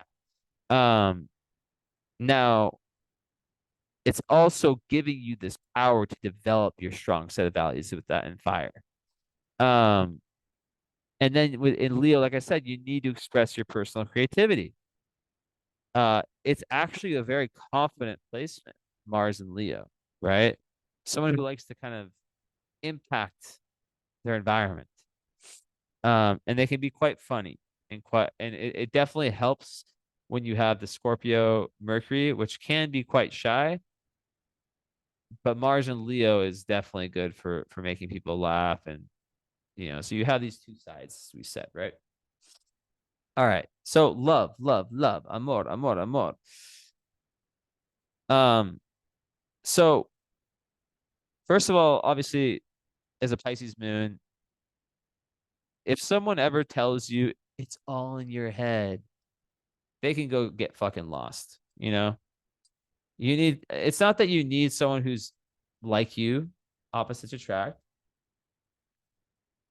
It's more so that you need someone who understands you. Example from my life. Aren't you, you know, isn't, yeah. I'm sorry. But I once dated a girl who was like Aries, Aries, Leo, just all Aries and Leo. And, you know, I did like her. Um, we weren't together that long, but because I was, you know, meeting her on vacation or when I first visited Romania. Beautiful, amazing girl, all these things, right? But she only liked, and this is very, very important what I'm saying, because you have these two sides, right?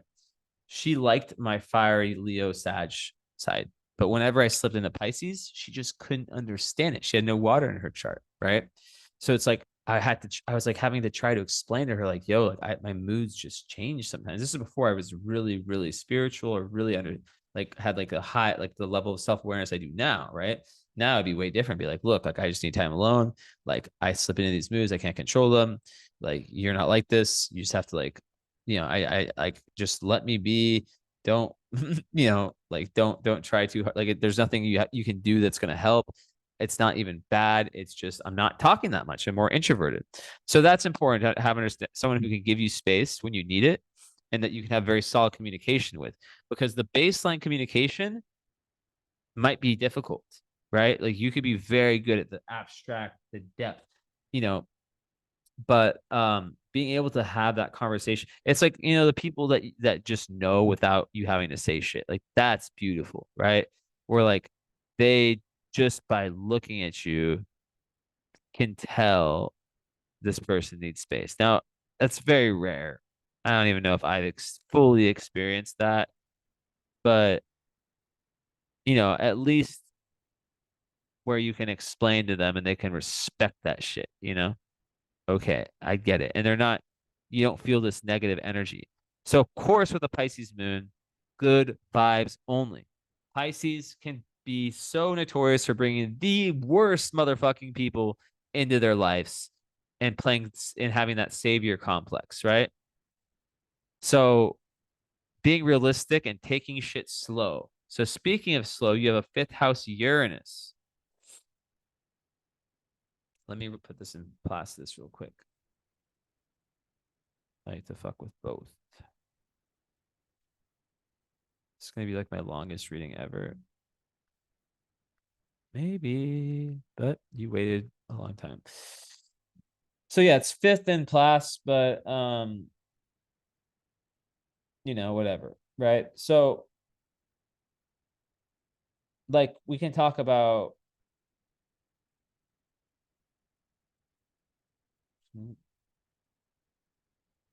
well, regardless, your fifth house in class, this is very interesting, right? Because I mean Uranus and Pluto move into it basically. That's how your chart changes from whole sign to and your nodes. Well, actually, no, they're all yeah. So well, and then Mars moves to the third. So I guess what I would say, like just about Mars in the third, and don't worry, both make sense, right? But Mars in the third and classes, just different house system. I can flash it right now. Damn, I'm so dark. Holy shit. Um, go, go, go, it's a butterfly. Okay, so you know, you see some Mars third here. It's about to die. I can feel it. I keep saying I can feel it, but I can't feel shit. You know, there we're talking more about like how that's about finding your voice, you know, and being able to speak your authentic, true, authentic Leo part of the lion baby voice, right?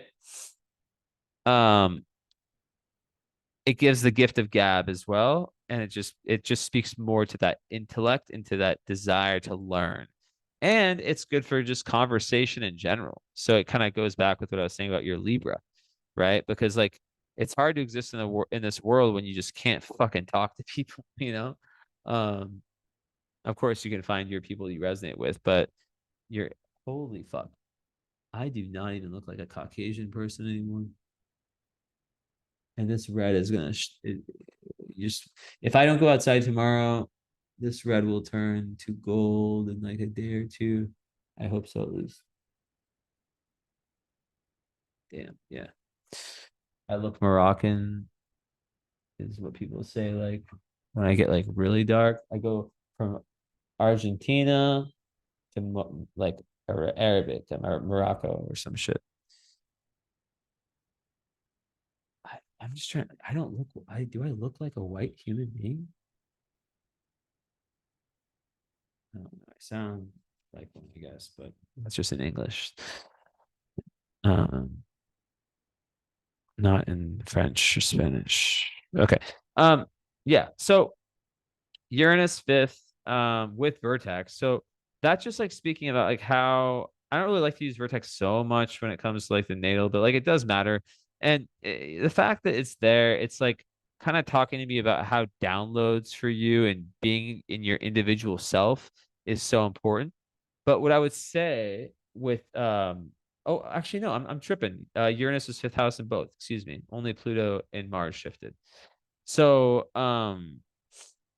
so this is the fifth house in love. It represents like the early stage, like the one night stand stage slash the early dating stage, the honeymoon stage, whatever people call it. So to have Uranus and Pluto, I would say, especially Uranus, that slow your roll. If you meet someone, and I don't know if you're married or not, or in a relationship, whatever, slow that roll because people with that they can like have these like crazy out of nowhere encounters, right? They meet someone, and it's not like Neptune, which a lot of people have, where it's like they just like think they met their soulmate right away, but it's more like things can move really, really quickly and out of nowhere. And because your Venus is in Sagittarius, you will probably be more attracted to people from different cultures. Everybody I know with Venus and Sag pretty much has dated, is more attracted to people, like a lot of them like meet people traveling or whatever, right? So that's that. And they value people who have different philosophies, people who they can have these open-ended discussions with about this type of stuff and so forth, right? So I just realized it really doesn't matter what headphones I have, and I just like these because they're noise canceling and I can get in the zone better. But um, I'm speaking in this microphone now, anyway. So like, who gives a shit? But yeah. So slowing your roll in that sense, but knowing that things will like there will be these very like faded like kind of romantic things that come up. Now also, you know, you will be attracted and yeah, and even Pluto being in, like at the cusp there, it's like, it could just speak to like um just very, very deep transformation that can come from these. But fifth house is not only that, it's also children, it's creativity, all that. But having your Juno there, now that is beautiful because it's in Scorpio. Juno is like your ideal mate. So in Scorpio, you're really, really loving someone who has this depth, right? Who has this ability to see you for who you are. You can tell all your secrets to. You feel seen and heard and understood by them on a deep, deep level where you're actually like you want to say more. And they say the shit to you that they might not say to other people. So it could be a little bit secretive, not in a bad way, right? But it's like this very soulmate energy, right? It's not wanting this like it's very deep, very committed relationship partner that you would want, right? With a lot of sensuality. Obviously, it's very sexual Scorpio, right? And intensity too, right? So but then in the fifth house it's like, this commitment to like um having fun and sharing creativity or creative, what's the word, fun, creative adventures, creative pursuits with your partner. Um and also you want someone who's going to be a good co-parent, fifth house parents, right? And fifth house children also, or not parents, fifth house is children. So it's like, commitment to having a good relationship with your children. And Uranus fifth, I don't know if you have kids, but um, you know, it can bring very unconventional and interesting and genius kids, and vertex is there, so that can indicate like some fate in that respect, and they could also re re reflect some fate in respect to like any very fast karmic meetings, but you still have to slow your roll with them, right? I'm not saying you don't. I'm just saying with the Pisces moon, yeah, that can happen, right? Where it's like, oh my god, I met my soulmate, blah blah blah. Okay, so yeah, I guess I can just like I'm gonna keep talking about love in a sec, but just like with children, while I'm at it, it can be life changing for you. I think that you'd have like a very deep karmic relationship with any children you'd have. And it can be very surprising. Like it could just come out of nowhere, with Uranus, right? It can just come out of nowhere when you least expect it. But because Vertex is there, there's a lot of fate ascribed to that. Okay, back to love. So Venus sixth house, I see that as there's just a lot of karma as it relates to love life. So I have a sixth house Venus in Placidus, and the way I've always seen it, and I've consulted many people and I've had lots of clients with it, it's the opposite of 12. So it means that throughout your life, you have lots of partners that there's like a karmic imbalance with, right? Like maybe one person screwed the other person over in a past life and vice versa. So you have these relationships where it almost feels like you're trying to like balance them. And then once the goal has been reached, yeah. But in terms of like, that doesn't mean that that's every relationship. No. So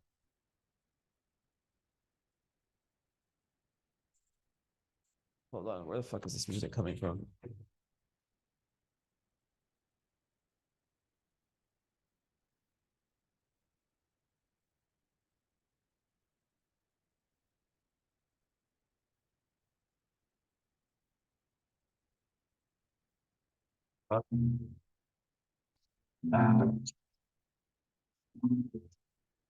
So weird. Tina Turner. I haven't even plugged those like blue there's like these Bluetooth speakers in my room that I've never ever touched. It's like just started blasting RESPCT. And I'm like, I thought it was like a neighbor or outside. It was so loud, max volume. What the fuck? Okay. Yeah, let's go. So um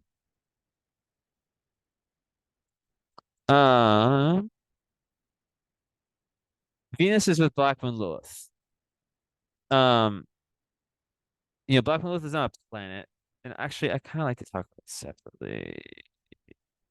Let's see the other energies here. Hold up. Well, I would say just with Venus Sag too, Venus Sag, like, sometimes can be a little bit like it's not like Venus and Gemini. It's not but it likes to experience, it likes adventure. So it needs you value a partner, an adventure partner, right? So it's like that mix of seriousness. Well, you see this theme in your chart, right? And depth with fun. Mars and Leo. Mars is a lot about attraction too. So in Leo, you need someone that's fun that can make you laugh, right? For sure.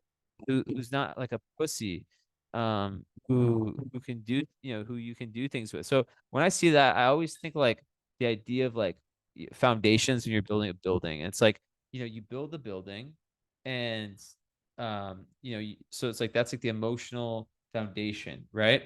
And um then after that, right, you like when the emotional stuff is, the emotional aspect of the relationship is like is figured out, then after that you build the buildings based that are like the metaphors of like the fun, the adventure, because that on the surface but like beneath that it's solid. That's kind of my point, right? Like, so I'm not saying it's like having deep heart to hearts 24/7. Like, yes, it is deep as fuck. Yes, it's Pisces moon. You need someone who can also value your alone, who will give you alone time if that's what you need. You know what you need. And as a Libra, you need someone who's not gonna fucking, you need that fairness, right? You need that ability to like not feel like someone's trying to boss your ass around, you know? Um, yeah. but yeah, Venus and Mars both in fire signs, that's definitely going to create someone who likes to have some fun and who's very passionate in love. And Neptune trining your Mars also is interesting because that's an aspect that is another extremely creative and inspirational one. And you have the ability to really inspire other people. And I love it. I love that one. It kind of adds like a little bit of like Pisces flair to the way you move, the actions you do, and compassion, right? Because Leo Mars sometimes it can like the shadow of it would be like narcissistic, not narcissism, but like like too much about me, me, me, me. But you don't have that in your chart. I'm just saying. Okay, let's look at aspects, like more aspects I haven't covered. Cover that, cover that, cover that, cover that. So yeah, Venus with Uranus, big time. Okay, so this is exactly I was about to talk about this without even seeing this. So it's about the determination to be recognized as an individual within your relationship and not like completely lose out to where you're just like the shadow of Libra codependency. So with relationships, like as Mars and Venus and Sag, like it's not your fault if like it can be grass is greener on the other side energy. I'm not gonna lie to you, right? Um, but like that's not like the point is like when you find the right person, and sometimes like these mutable Venuses, like they like things like polyamory or is that what's called poly like open relationship stuff like sometimes they like that. I'm not saying that's you, right? I know you are a Libra Pisces moon, right? But like still, um you need that balance. You can get bored easily, right? You value someone who you can have a philosophical deep deep conversation with, um but then also at the same time have like a laugh with and realize like okay, it's not all that serious. All right, moving on. Descendants in Capricorn. So I always ask this question after reading. Oh, never even thought about that. That was a great idea.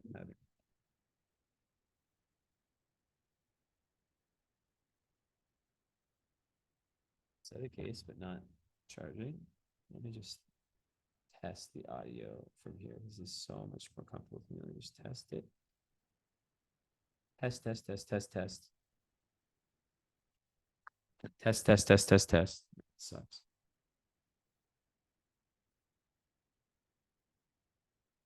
Let's try something. Let's use this Pisces. Oh, I remember. I remember what I did yesterday. It sounds cringe. Okay. This is what I did. I use this. It's like a vlogger thing. If you put the phone here. I've never used it actually, besides for when I'm doing it now.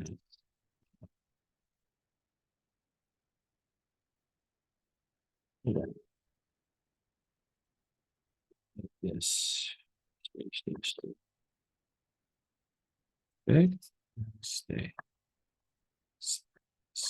Sit and stay.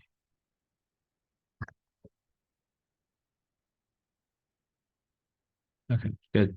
Good. Perfect. Okay. So where was that? Yeah. So it's like the Venus and Sag already, like, like I said, for you, like they love foreigners. They like going to foreign restaurants. Anything foreign, you're gonna like, and that's not your fault. That's beautiful. So you can have a lot of love traveling different cultures, different countries. Um, fuck, I know so many. My girlfriend's Venus and Sag. She's Romanian. I'm whatever the fuck I am. French, French American. I like to say French, uh, Romanian. I don't have Romanian blood or French Ukrainian because that's my American side. Whatever. I'm French American. I accept it. But yeah. So that's interesting. Real blend of those two of kind of yeah, and so as you're a Cancer rising descendant in Capricorn, it does indicate a desire for like that long-term commitment in relationships, which is similar to what I was saying before. Um, so descendants your seventh house cusp, so it's like opposite of Cancer, right? Um, so yeah, it just makes relationships important. Um, and you want to give as a Cancer rising, very giving, very caring, but it gives you a very high standards, right? And you'd rather wait for someone than jump on someone, right? Excuse me, right, wait for the right person than jump on someone. Like you're not going to settle. So sometimes people with that, they get married later in life, post like Saturn return. It can also suggest like Capricorn older, more mature partners. Like Capricorn also like ambitious, successful people.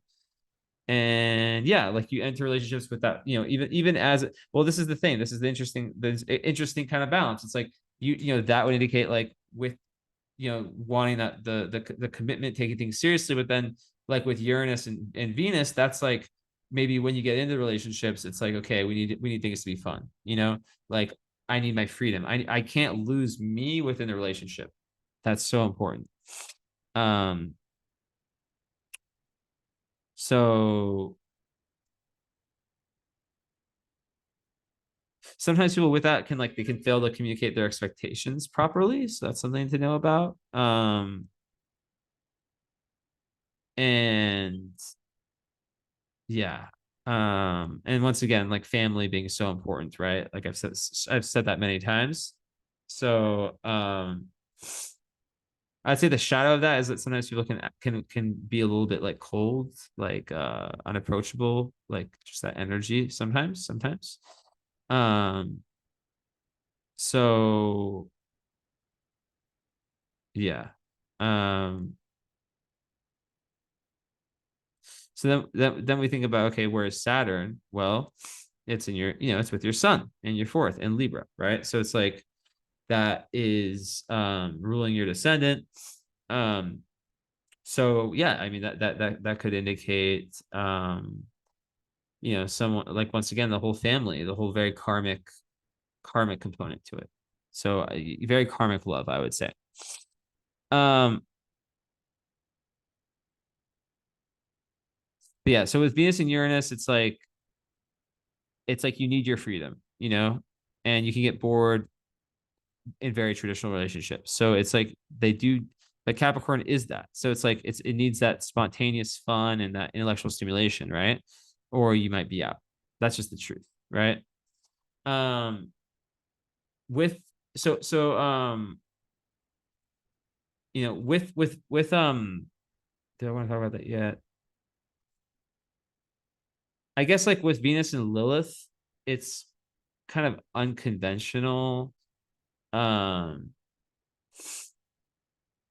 like unconventional relationships can come your way. Very strong sexual energy, um very erotic, I would say, like kind of like almost like sexual magic kind of shit.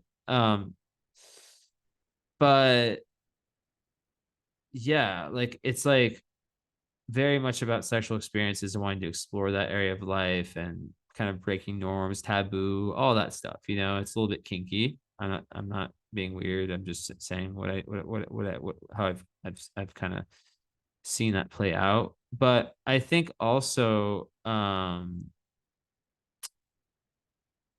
yeah, like people can. I have to see what other things say, but um, it's like sometimes I've seen people with that, like they can like be like pretty liberal when it comes to like sexual partners, but then when it comes to like relationships, it's like, yeah, not like that, very selective. um and there can be that the issues around control and need for personal space. So like it goes back to what I was saying, like effective communication of like the base level communication is so fucking important. um and it's about like asserting your independence, asserting your sovereignty. Can't believe it. Yeah. Within relationships, right? Staying true to yourself, right? Which is so important as a Libra. So that goes back to boundaries, not compromising your core values and principles. So it all makes sense. You see, now we're starting to really, really connect the puzzle. Um, so yeah. Yeah, yeah, yeah, yeah, yeah. And yeah, I guess I would see that as like breaking free of just societal norms and how you're supposed to be in relationships. Okay. I think I would say that Sag Venuses love to fucking travel. Like maybe as much as Sag Moons. It's crazy. I mean, like Sag Moons, like we need it, but like I know so many Sag Venuses that like fucking love it. Like they're like traveling is everything to me. Also, you need to have at least two cats. That's my one term joke. But no, Venus in the six, like I have it there, and Neptune, like that's so dope. Like you are made for cats. I'm gonna send you this part of it because you're gonna like this.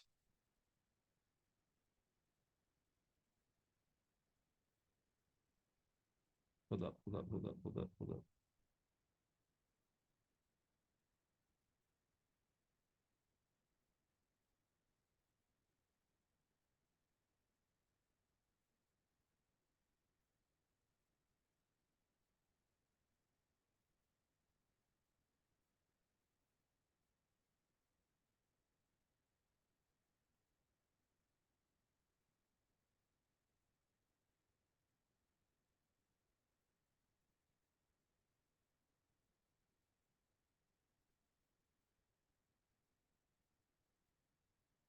Sorry, sorry, sorry.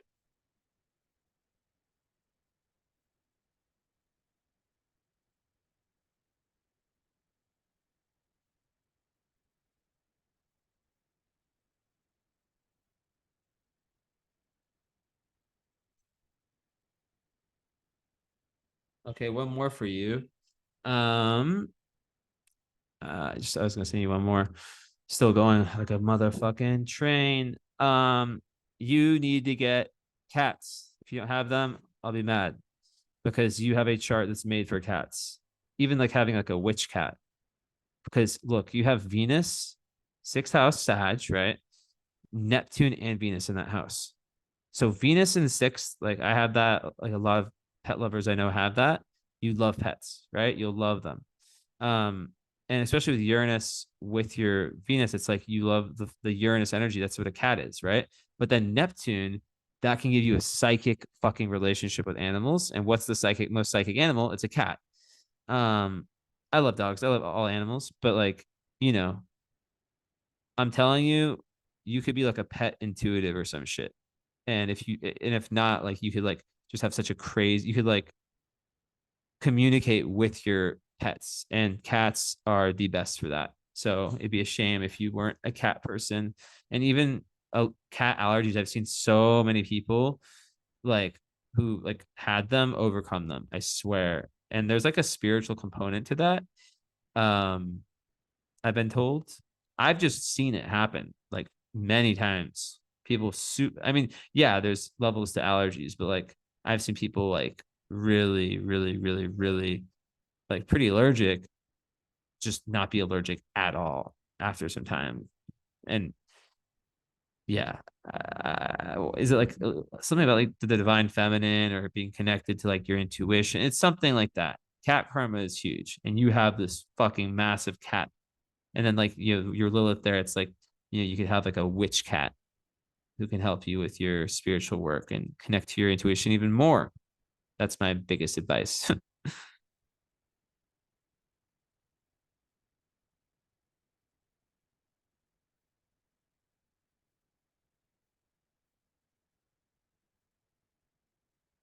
be hilarious if like the whole reading was only about cats.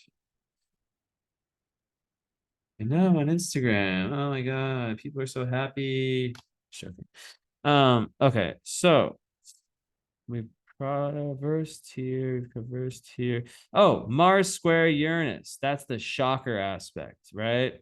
That is the person who needs to fucking work out, who has a huge energy level, and they can be very, very good leaders, but they need to be in a career that, like I said, inspires them. But they, and also don't take like crazy risks, but you'll be a good risk taker. And that's why I like Saturn on your sun. I like it there for that reason, because Mars square Uranus people can be fucking a little bit nuts. Sometimes they want to go so far to prove how different they are, and especially Mars in a sign like the one it's in. So Leo.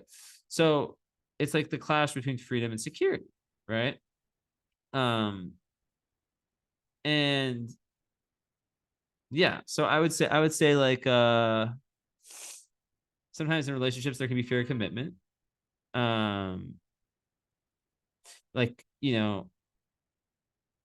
trying so like sometimes people with this like they just hate tradition, and they move differently. It's like they move in a genius way, like they take the road less travel. That's why I love it. And remember, all hard aspects are meant to be turned into assets.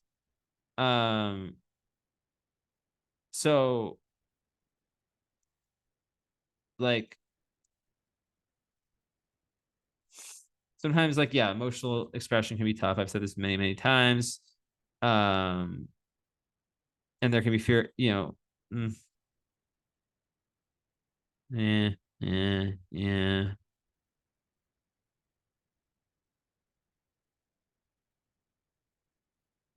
What else can I say about that?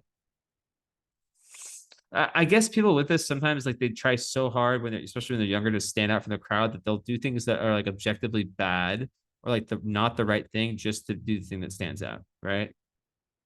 Um, so yeah,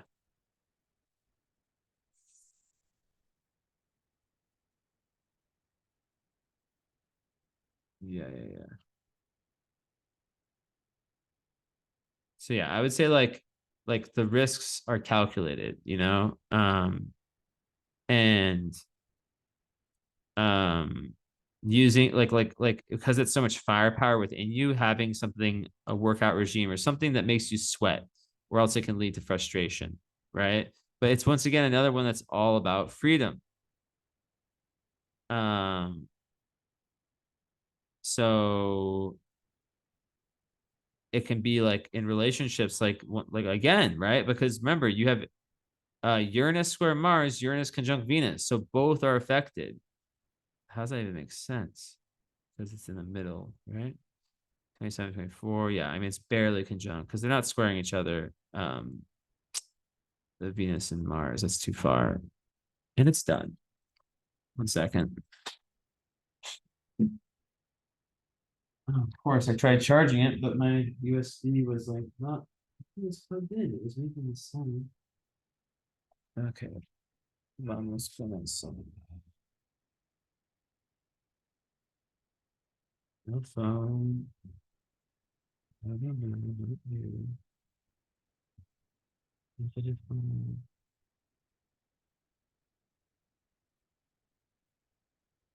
Ok, ok. Vamos a la playa. Go, go, go. These better fucking work on my computer. Of course. Okay, we're good. Let's see. Doesn't really matter. It's not like I'm getting any like feedback from these, or like I'm like on a conversation. Let me just test. Ciao, ciao, ciao, ciao, ciao. Test, test, test, test.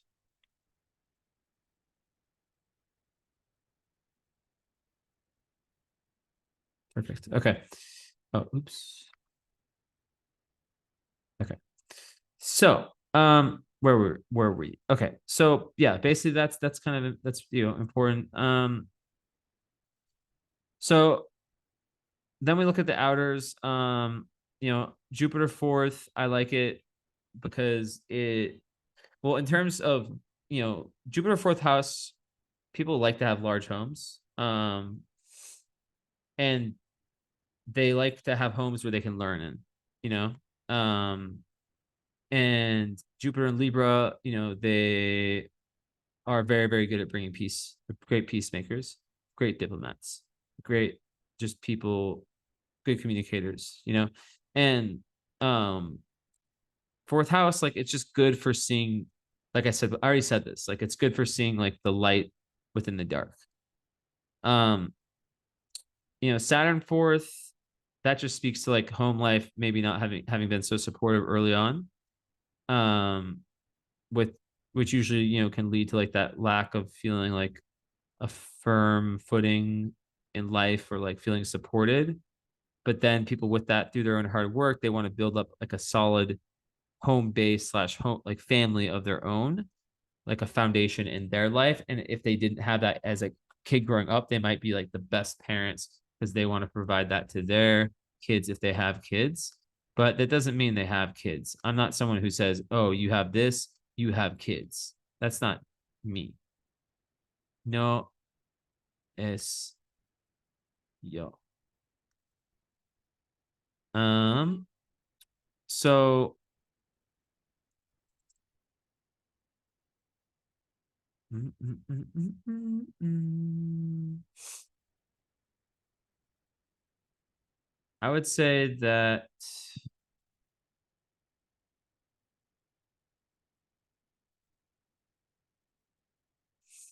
like Saturn fourth house people like can be really good at real estate for sure. Also, um, but like it can also make people like really drawn to the past, right? Um, so it's interesting, and sometimes like they can be really very attached to their country they're from or where they're from. So, but not always. And like Black Moon Lilith and Sag with this, like there can be like not it's not like you do this. It's like there's a potential, right? Of imposing one like trying to impose your views on other people. And like it's just very important to know like the lesson with that. I'm a Sagittarius, so I've been there. Like it's like you spend so much time finding truth and finding like deeper meaning that's like when someone else that you love, like say it's in your family, isn't able to do that, it just pisses you off, right? Or just like a very frustrating. Listen, just let me teach you this shit. It's gonna change your life. Uh, Everyone has their own truth, and everyone comes to it at their own time. Um, Sometimes people with fourth house Saturn, like there's a lot of like nostalgia, like I said. Um, and sometimes because Saturn is a planet of responsibility, so fourth house is family. They can actually feel a lot of responsibility for what's happening in their family. So if things go wrong, they might, like I was saying earlier, they might beat themselves up. And because there can be a big attachment to the past, and there's so much fourth house, they can like really torture themselves with things that they're buried in the past. That's why your chart's so important to go back into that to maximize things. Usually strict parents, like I said before, and then that a lot of times leads that person to be quite strict on themselves, and they have to undo that conditioning. Um, yeah. Fourth house, it's Saturn's also your fears, so it can be like fear of losing property, fear of losing family, fear of kind of losing connection to your roots, all that stuff. And it's not necessarily like family members dying. It could just be like losing someone like emotionally. Yeah.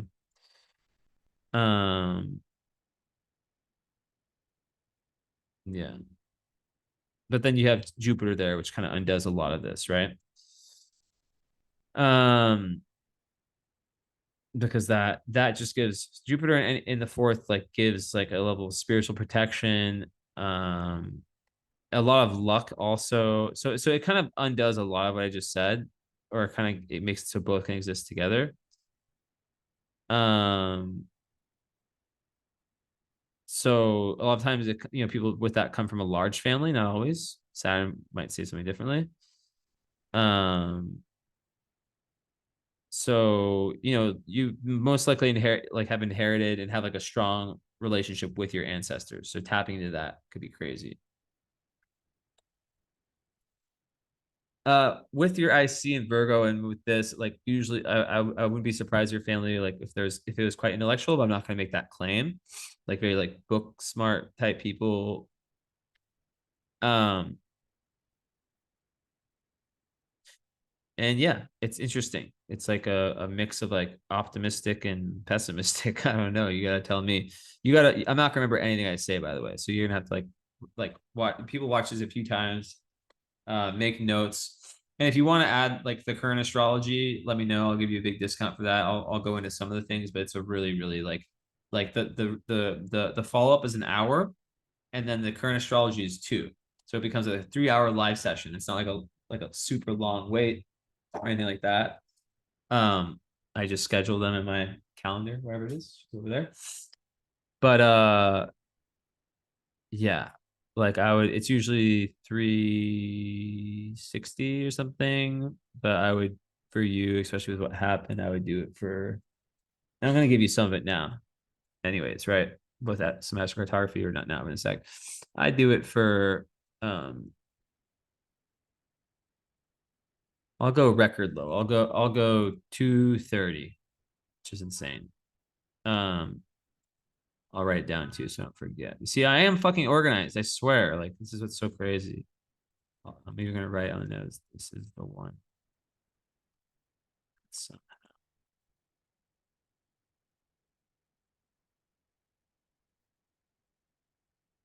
offered current Astro. They say 230. Yeah.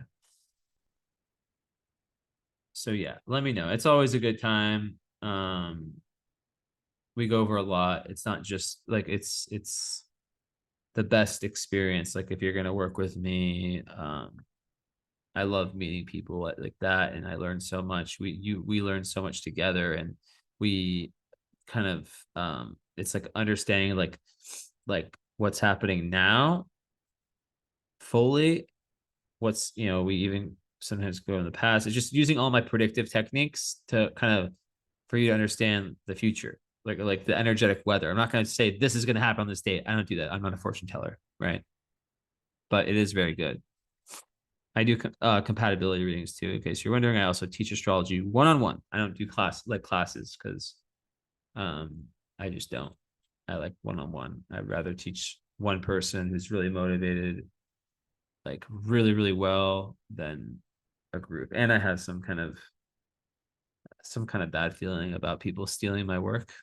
I've been told that by psychics too. So it's only people who I really trust through after like meeting them and stuff. Um, like meeting them on Zoom. So yeah, anyways, yeah, I mean, I think it's good for real estate. Um, Usually people with fourth house Jupiters, like they find a level of luck when they stay where they grew up. But with Saturn, it could be like I want to get the fuck out of this place.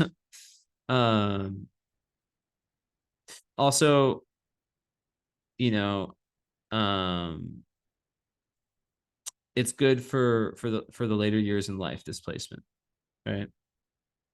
So it kind of you can expect to like have your later years be very abundant and lots of like peace on like a spiritual level.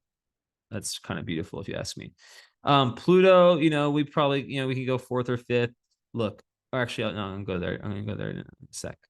Um, Chiron 11th, I told you, like I said, pain can come in groups, friends, can include, other types of healers and people who are into this type of stuff. Um, so it's great for you to join those types of groups. Chiron and Taurus, like I said before, it's about your values, right? It goes back to your values, a crisis of values, lack of self-worth, right? And sometimes people like try to overcompensate through money and possessions, whatever. Distrusting of the body because Taurus is the body, not feeling like beautiful in your own skin. So it's really about like relying on your kind of bodily experiences, as I said, but also with your values, and with when it comes to power, when it comes to change, right? Like a lot like being cool with change, allowing change to come, allowing yourself to take risks. Um Yeah. So, like I said, Uranus fifth. Another thing I would add to that is that it usually gives very interesting hobbies. Like I said, I have it there too. Um, so very people who have that tend to like have hobbies that are quite interesting in terms of their own, we all have our own version of creativity. Uranus fifth house people, it's like a very unconventional, like based on your true self version of creativity, which I think is fucking dope. Um, and yeah, like so you'd spend like a lot of time in a very unconventional way, not really into tradition. Um, like if you're like an artist, for example, it's just like pursuing that unique path. Like example for me again, yay, yay, yay. It's like, you know, when I do my Instagram, I don't follow the fucking prompt that I know would probably be way better for me, right?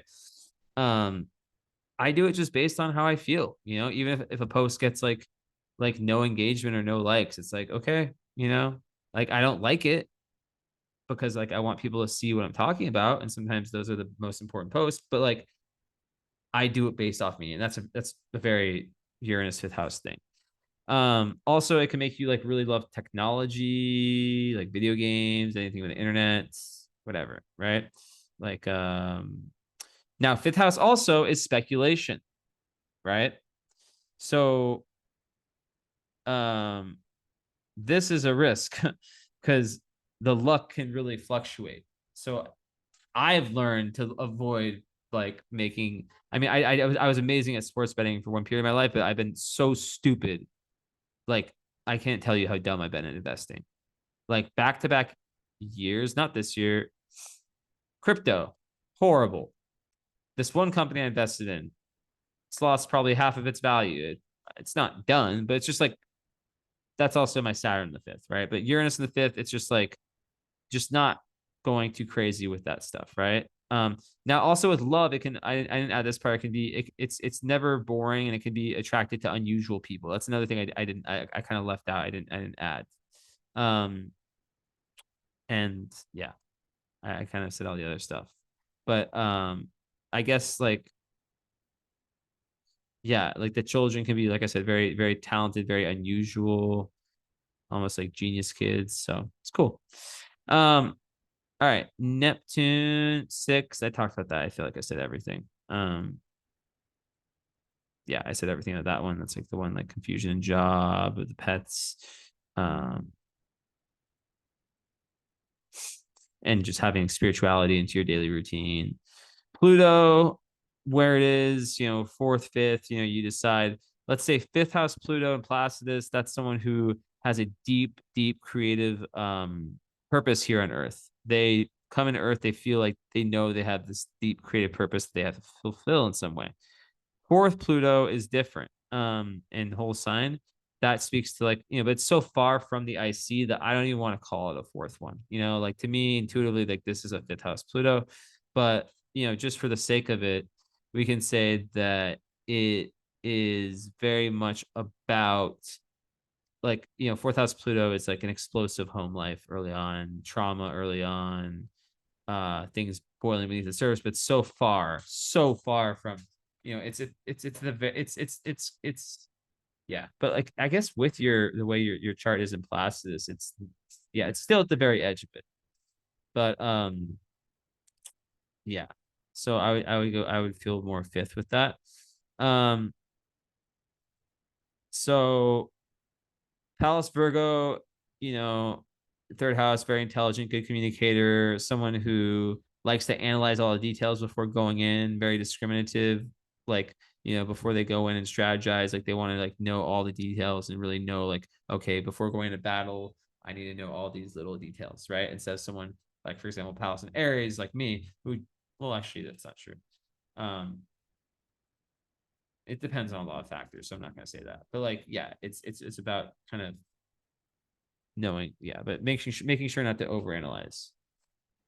Um, okay, so then Ceres in um, well, I guess Vesta you kind of talked about in Scorpio. That's just like someone who's very committed to their work. They want their, you know, very, very committed to their work, very dedicated. They want something that's gonna get beneath the surface, and they usually have like a lot of a strong ethics with that. um and fifth house, it's like, you know, they want to they're very dedicated to their children, right, first of all, but with their work they like creativity to mix with their work, but then depth also. Scorpio. Series, where the fuck is it? These are the four major asteroids, by the way. Um, oh, it's here. Libra. Okay. Yeah. So yeah, just like just like it goes back to the theme of like loving that balance, that nurturance, and feeling when things are, feeling good when things are balanced, right? So also just like, if you are a parent, just that rule being very, very, very important to you. Um, and then it also speaks to like, yeah, like the strong connection to your mother and how that could be idealized. So I'm curious to know about that. I need to know. I need to fucking know. Um, but yeah, like you feel nurtured and cared for, and you're able to do the same for others, like in love, especially, but just in general, when others provide you with this place, this energy of peace, serenity, beauty, and you're very good at providing that for others. Okay, so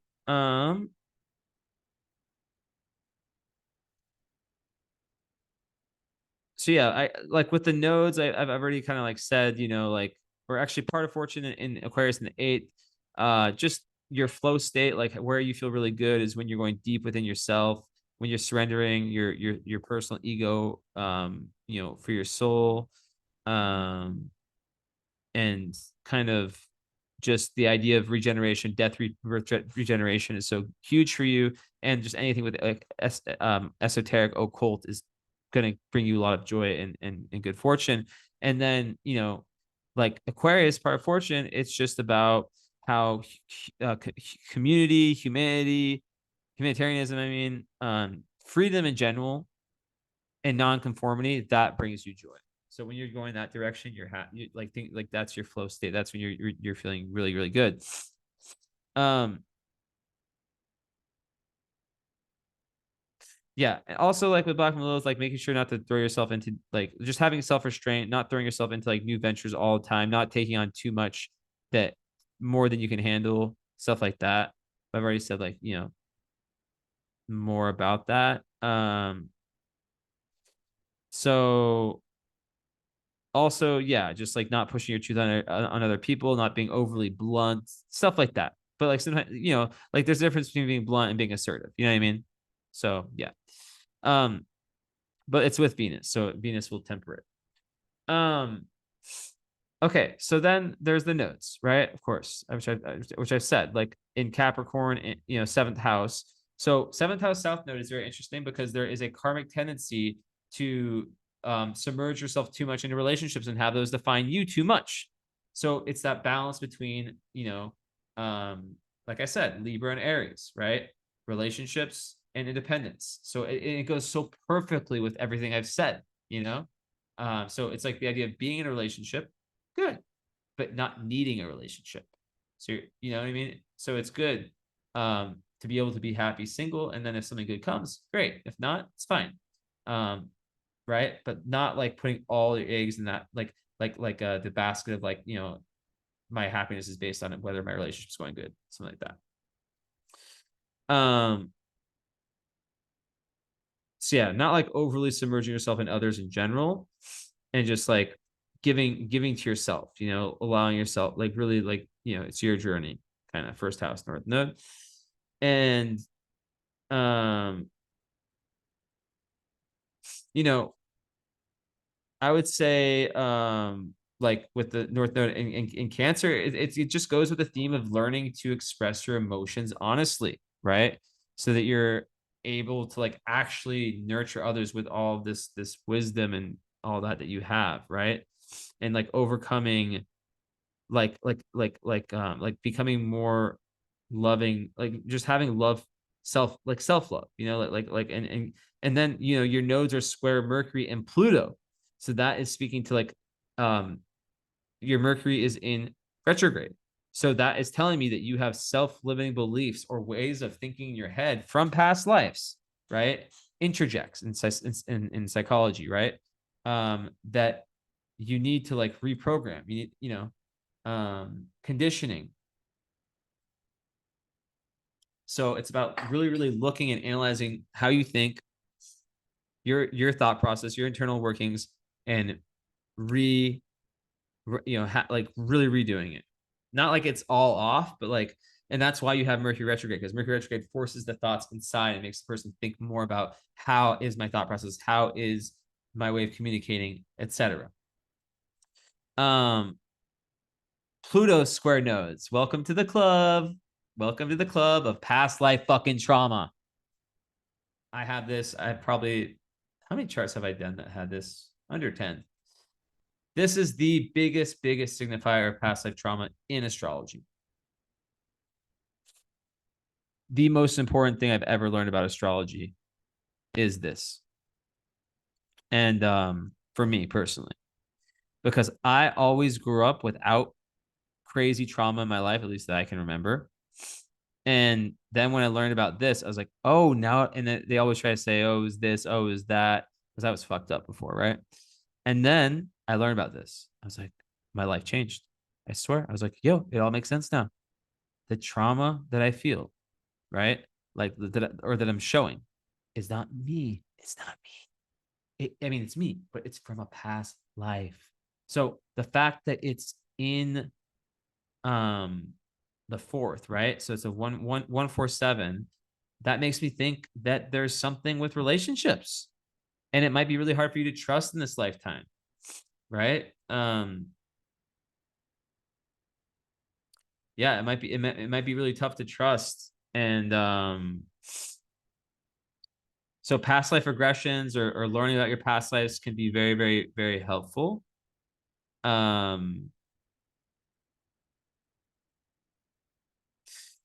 But yeah, overall, it's just the number one signifier of that, right? So yeah. And there's just like a big burden that's brought over from this lifetime, right? From past lifetimes, I mean. But you're here for spiritual growth, but like Capricorn, it just like Capricorn South Node, it can just make it easy to shut down. So yeah, like I said, like people with this, like their early life was challenging. They had to work really hard. A lot of them grew up poor, not all. And it's like this kind of survival mode type vibe, you know? And a lot of times people with this, like they learn to stifle their emotions and not feel them. So it's like you're here to tune into your feelings, to tune into that divine feminine, to focus on your inner world, right? Because in the past, there's like Capricorn is like being used to the external validation, relying on that. So it's really about the spiritual relationship with yourself, right? And South Node Capricorn, you're probably very, very successful in past lives, like very, so it makes you naturally ambitious. But sometimes in this life, you can feel very restricted when it's achieving your goals, unless your goals are based on love, and unless you're giving this emotional support to yourself and having this good work life, home life, outer life, inner life balance. Now your Pisces moon is on the midheaven, so you are meant to do something big. It's just soul, not ego. And it doesn't mean you can't be successful and make money. Nah, it's just the balance, right? So sometimes people with this, they feel like they can only count on themselves, and there can be issues around control. So yeah, like I would say, like it's like that's why you're a Libra, because you're here to like learn to feel other people's needs and your own, and kind of like take each into consideration, right? um so yeah, it's just about trusting God, trusting the process, trusting, getting to understand these uh spiritual lessons and all that. um but yeah, you're here to explore the emotional side of yourself in this life, right? um and your softness and your nurturing, right? So a lot of people with this are meant to have children, very current children, that they learn a lot from. So yeah. So anyways, um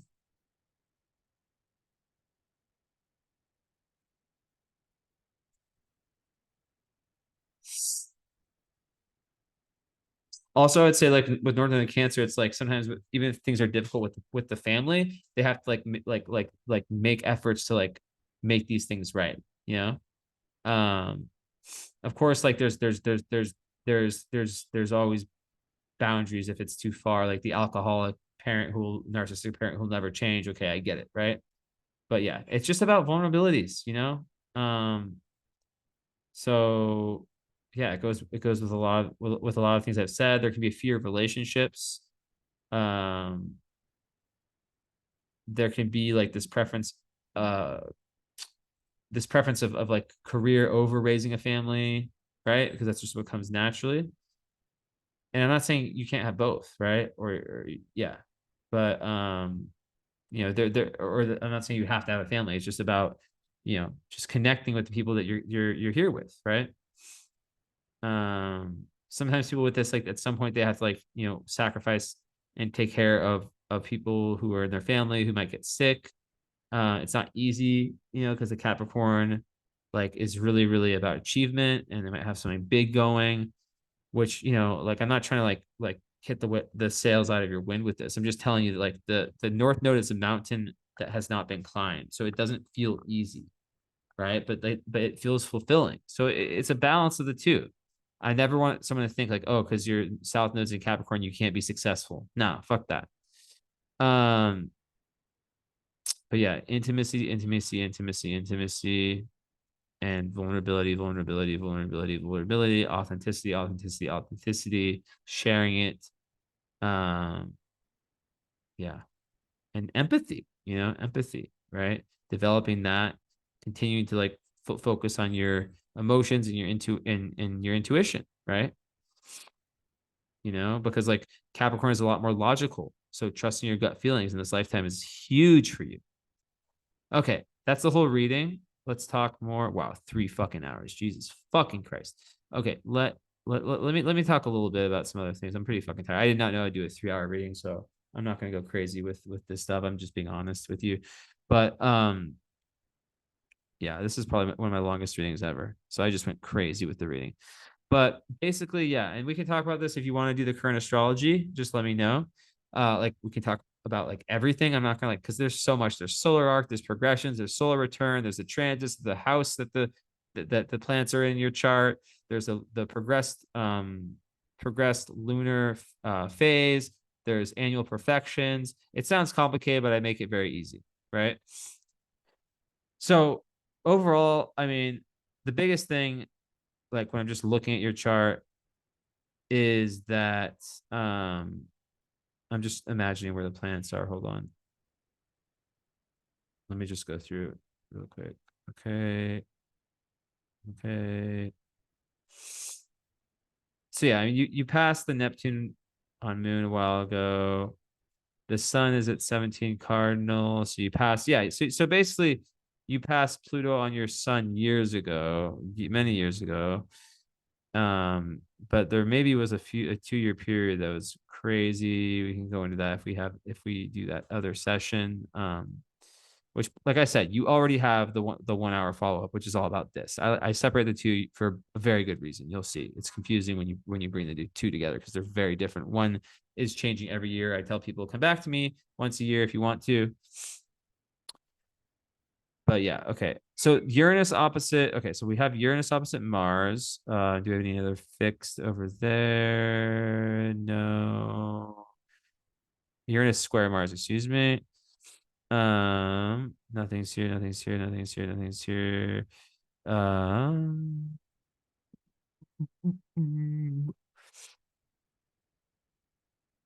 yeah, so I'll talk about those two. So Uranus opposite Mars, and like I said, like this is why I don't like to like give like just a little bit of information when it comes to current astrology because it really is like a full painting. Like it's just like you're reading right now. Like I guess it's not as crazy with natal. Natal it really is a painting. This can be helpful, but like you could also have other transits going on that can be a lot more complementary. But these are the big ones. Um, so but you have this natally. So you have this square natally. So this is actually a lot easier for you, this one. So that's good. Um, but it really is about just like risking things and just living free. It's like people want more freedom if they're in relationships that are kind of holding down their, keeping them away from their maximizing their freedom. They might break free. Um, so they're just the energy levels are huge. Oh wait, I'm an idiot. I'm an idiot. But like I don't know why I was just talking about that as if no. So this is crazy because you're having your Uranus opposition. Okay, I hope we have our session because it only makes sense. Right now, you're having your Neptune square Neptune, and you're at the like the what's called the midlife crisis transits, where there's these four transits that happen all in a short time. I have a post about it. So, but the fact that you have Uranus square Mars natally, and now you're having it again is crazy. So it's everything I said about Uranus square Mars, right?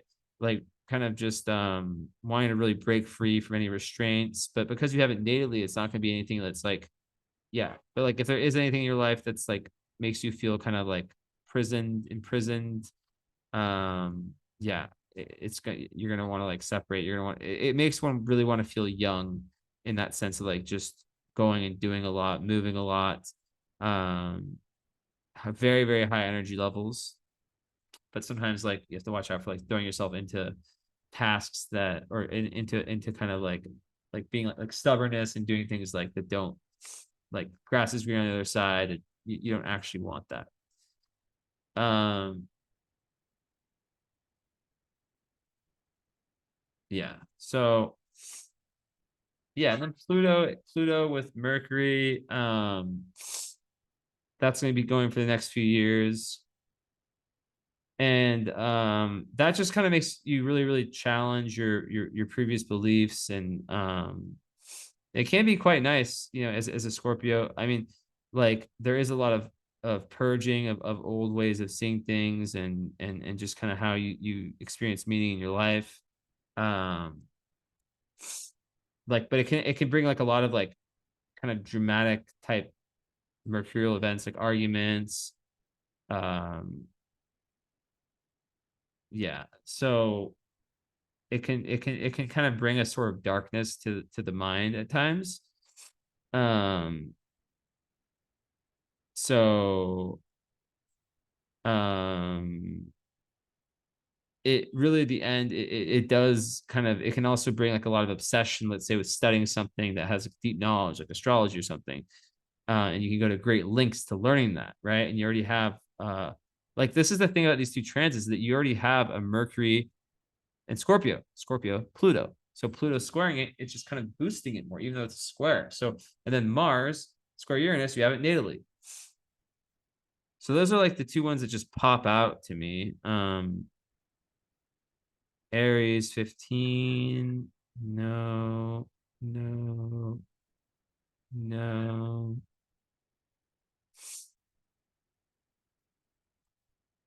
Oh yeah, and then Chiron square Sun. That one is a big one also. So that one's tough. And it can just make someone really um doubt themselves. Like they feel like they have to prove themselves in some way. Um, or they feel like other people are doubting them. It's a square, so it's internal usually, but it can just bring up old pain as well. And it can also bring teachers into your life. So there's some good stuff, or it can kind of bring back old memories, old past life talents, but also a lot that has to be unpacked from the past. Um, so yeah. Um, it can be it can definitely be one that can kind of bring old pain back, but then the pain is meant to be healed. um yeah, so yeah, just like with the Mercury square, it could be like arguments around past wounds. And um you know, like anything that's unresolved relating to self-esteem, confidence, any like desire for recognition that's not being met, whether it's recognition publicly or being seen, you know, by a partner or something like that can be triggered. So it does give you the opportunity to go deeper into your own healing, um, and come out like really, really shining. But like I have to really see how this all works in sync with everything else. But I'm happy I was able to see those three. And I might as well just see one thing really quick.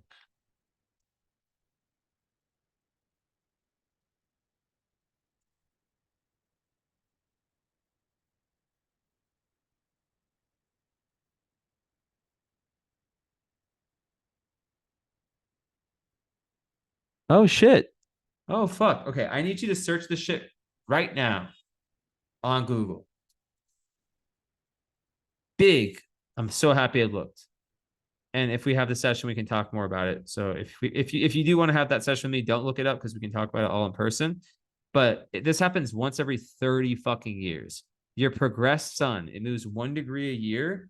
So when it changes signs, that's a big deal. It happens a few times in life. It just changed to Sag this year. In fact, your birthday is in October, so it just changed. And um that is nuts, and it's with Uranus, so it's just crazy. Um, um, yeah, like really going from Scorpio to Sag, this is a big, big shift for you. You can imagine that you're it's like you're evolved, you're still the same sun sign you are, right? You're still a Libra, but now you're in the Sag next 30 years with Uranus. So this year is really, really definitely going to be a lot of change, a lot of fun, a lot of individuality. Um, that's huge. Progressed moon and Libra. Yeah. So that's cool because that's your native sun.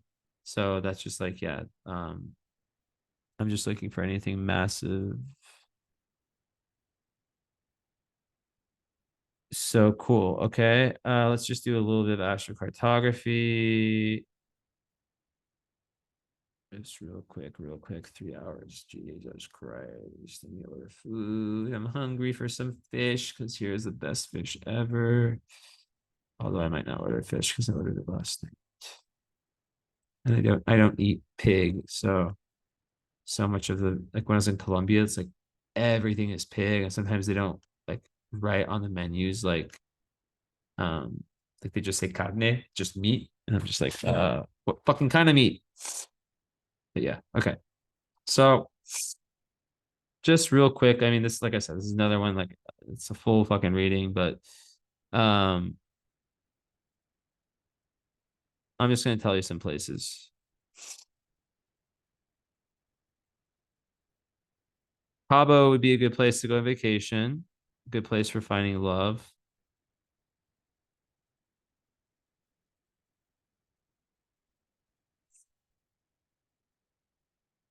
This line right here, this black one that goes through Jacksonville up like that, those would be places you feel comfortable living in those places. Um, this black dotted one, stay the fuck away from this. That goes close to Denver. That's icy Mars. That's just like the anger line. Um, if I'm not talking about one, it's because it's not so important, or it doesn't. Okay.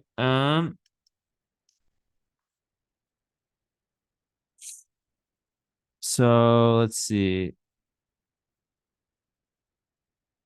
Oh shit. So here's a beautiful zone for you. You see my cursor? Um, in between these two lines, not these two, not these two. You can go anywhere. It's just like in between these two lines in Brazil. So it really is just kind of like, yeah. But this Saturn I see one is one to avoid for living, right? But oh, you just remind me, I have such bad astrocartography over here and such good where I am now, and I'm sad that I have to. That I'm not sad at all. I just don't want to. I wish I had good astrocartography there, but yeah. So, um, okay.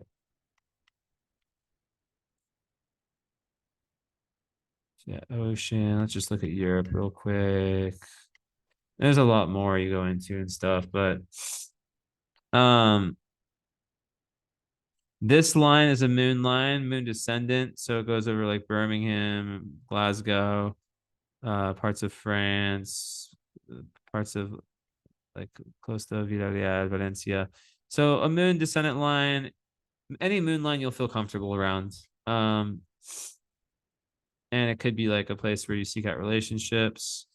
Um, so right here, this line in Morocco and also Portugal, I see Venus. So that's really good. This line right here.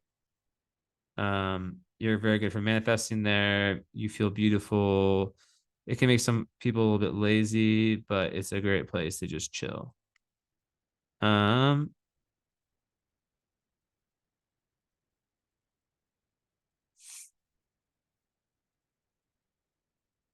there's not so much in Europe, which isn't bad.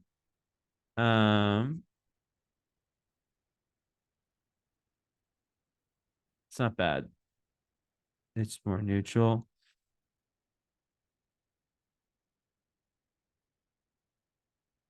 Okay, so a lot is Africa. I have no idea how much interest. Kenya is like a fucking random ass country for you that's amazing. Like amazing. Sun ascendant, Jupiter ascendant. Like fuck, I would go there for sure. Same with Tanzania. This coast, I don't know what you know about Tanzania. Fucking gorgeous. So if you're gonna go on vacation in Africa, Tanzania, and just this corridor here is brilliant. Brilliant, brilliant, brilliant. Goes up through Ethiopia and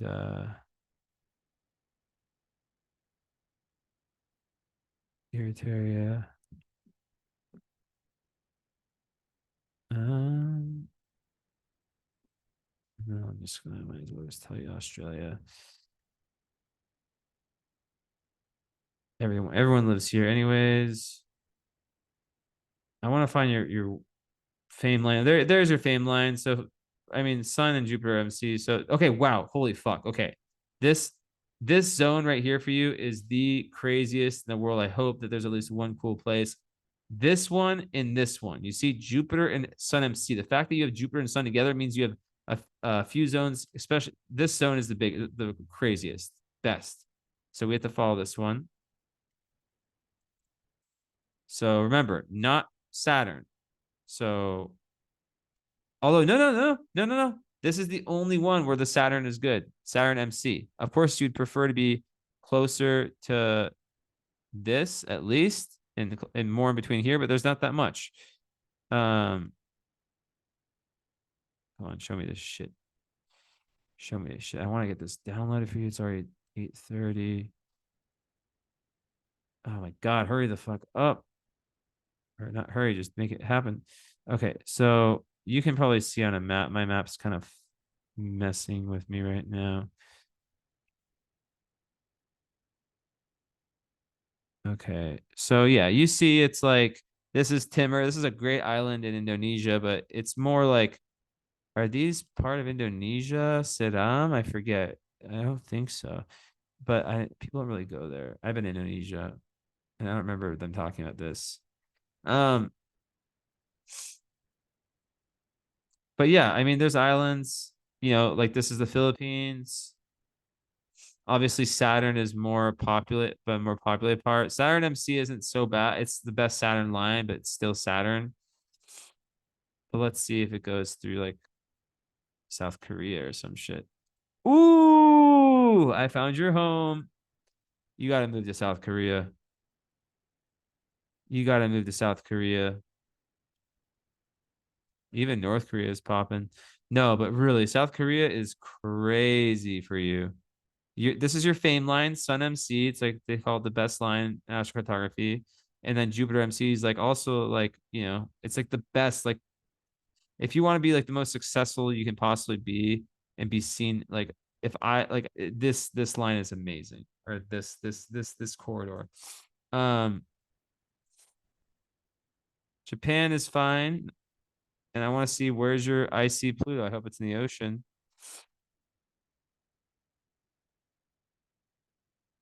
Okay, so here's a really bad one, and it goes straight over the ocean. That's good.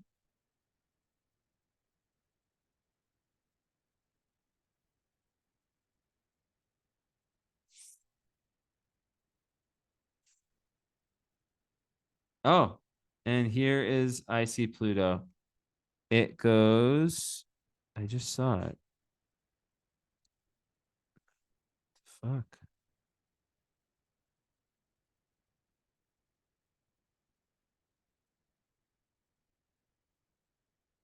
Okay, that's weird. It like doesn't show me as I get closer. Yeah. So this little black one that goes close to Rio de Janeiro, it's not that you can't visit there. It's just that like that's when I have over where I'm born, and then it goes in the ocean. So you're pretty much good. It's just this black dotted one that goes up like this. But then like I said, this corridor of Porto Alegre, like this part of Brazil, that's great. And then you've got to have some other ones of the Jupiter Sun that are diagonal, and that one goes over the ocean. Hawaii doesn't have anything, so it's neutral. So yeah, this one goes over the ocean. There's got to be one more. Um,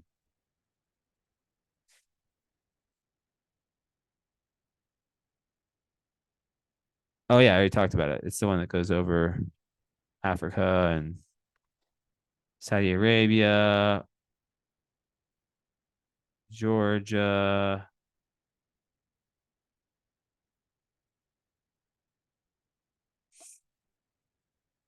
I don't think women really fuck with Saudi Arabia usually. Iraq, Russia. Oh, oh no, never mind.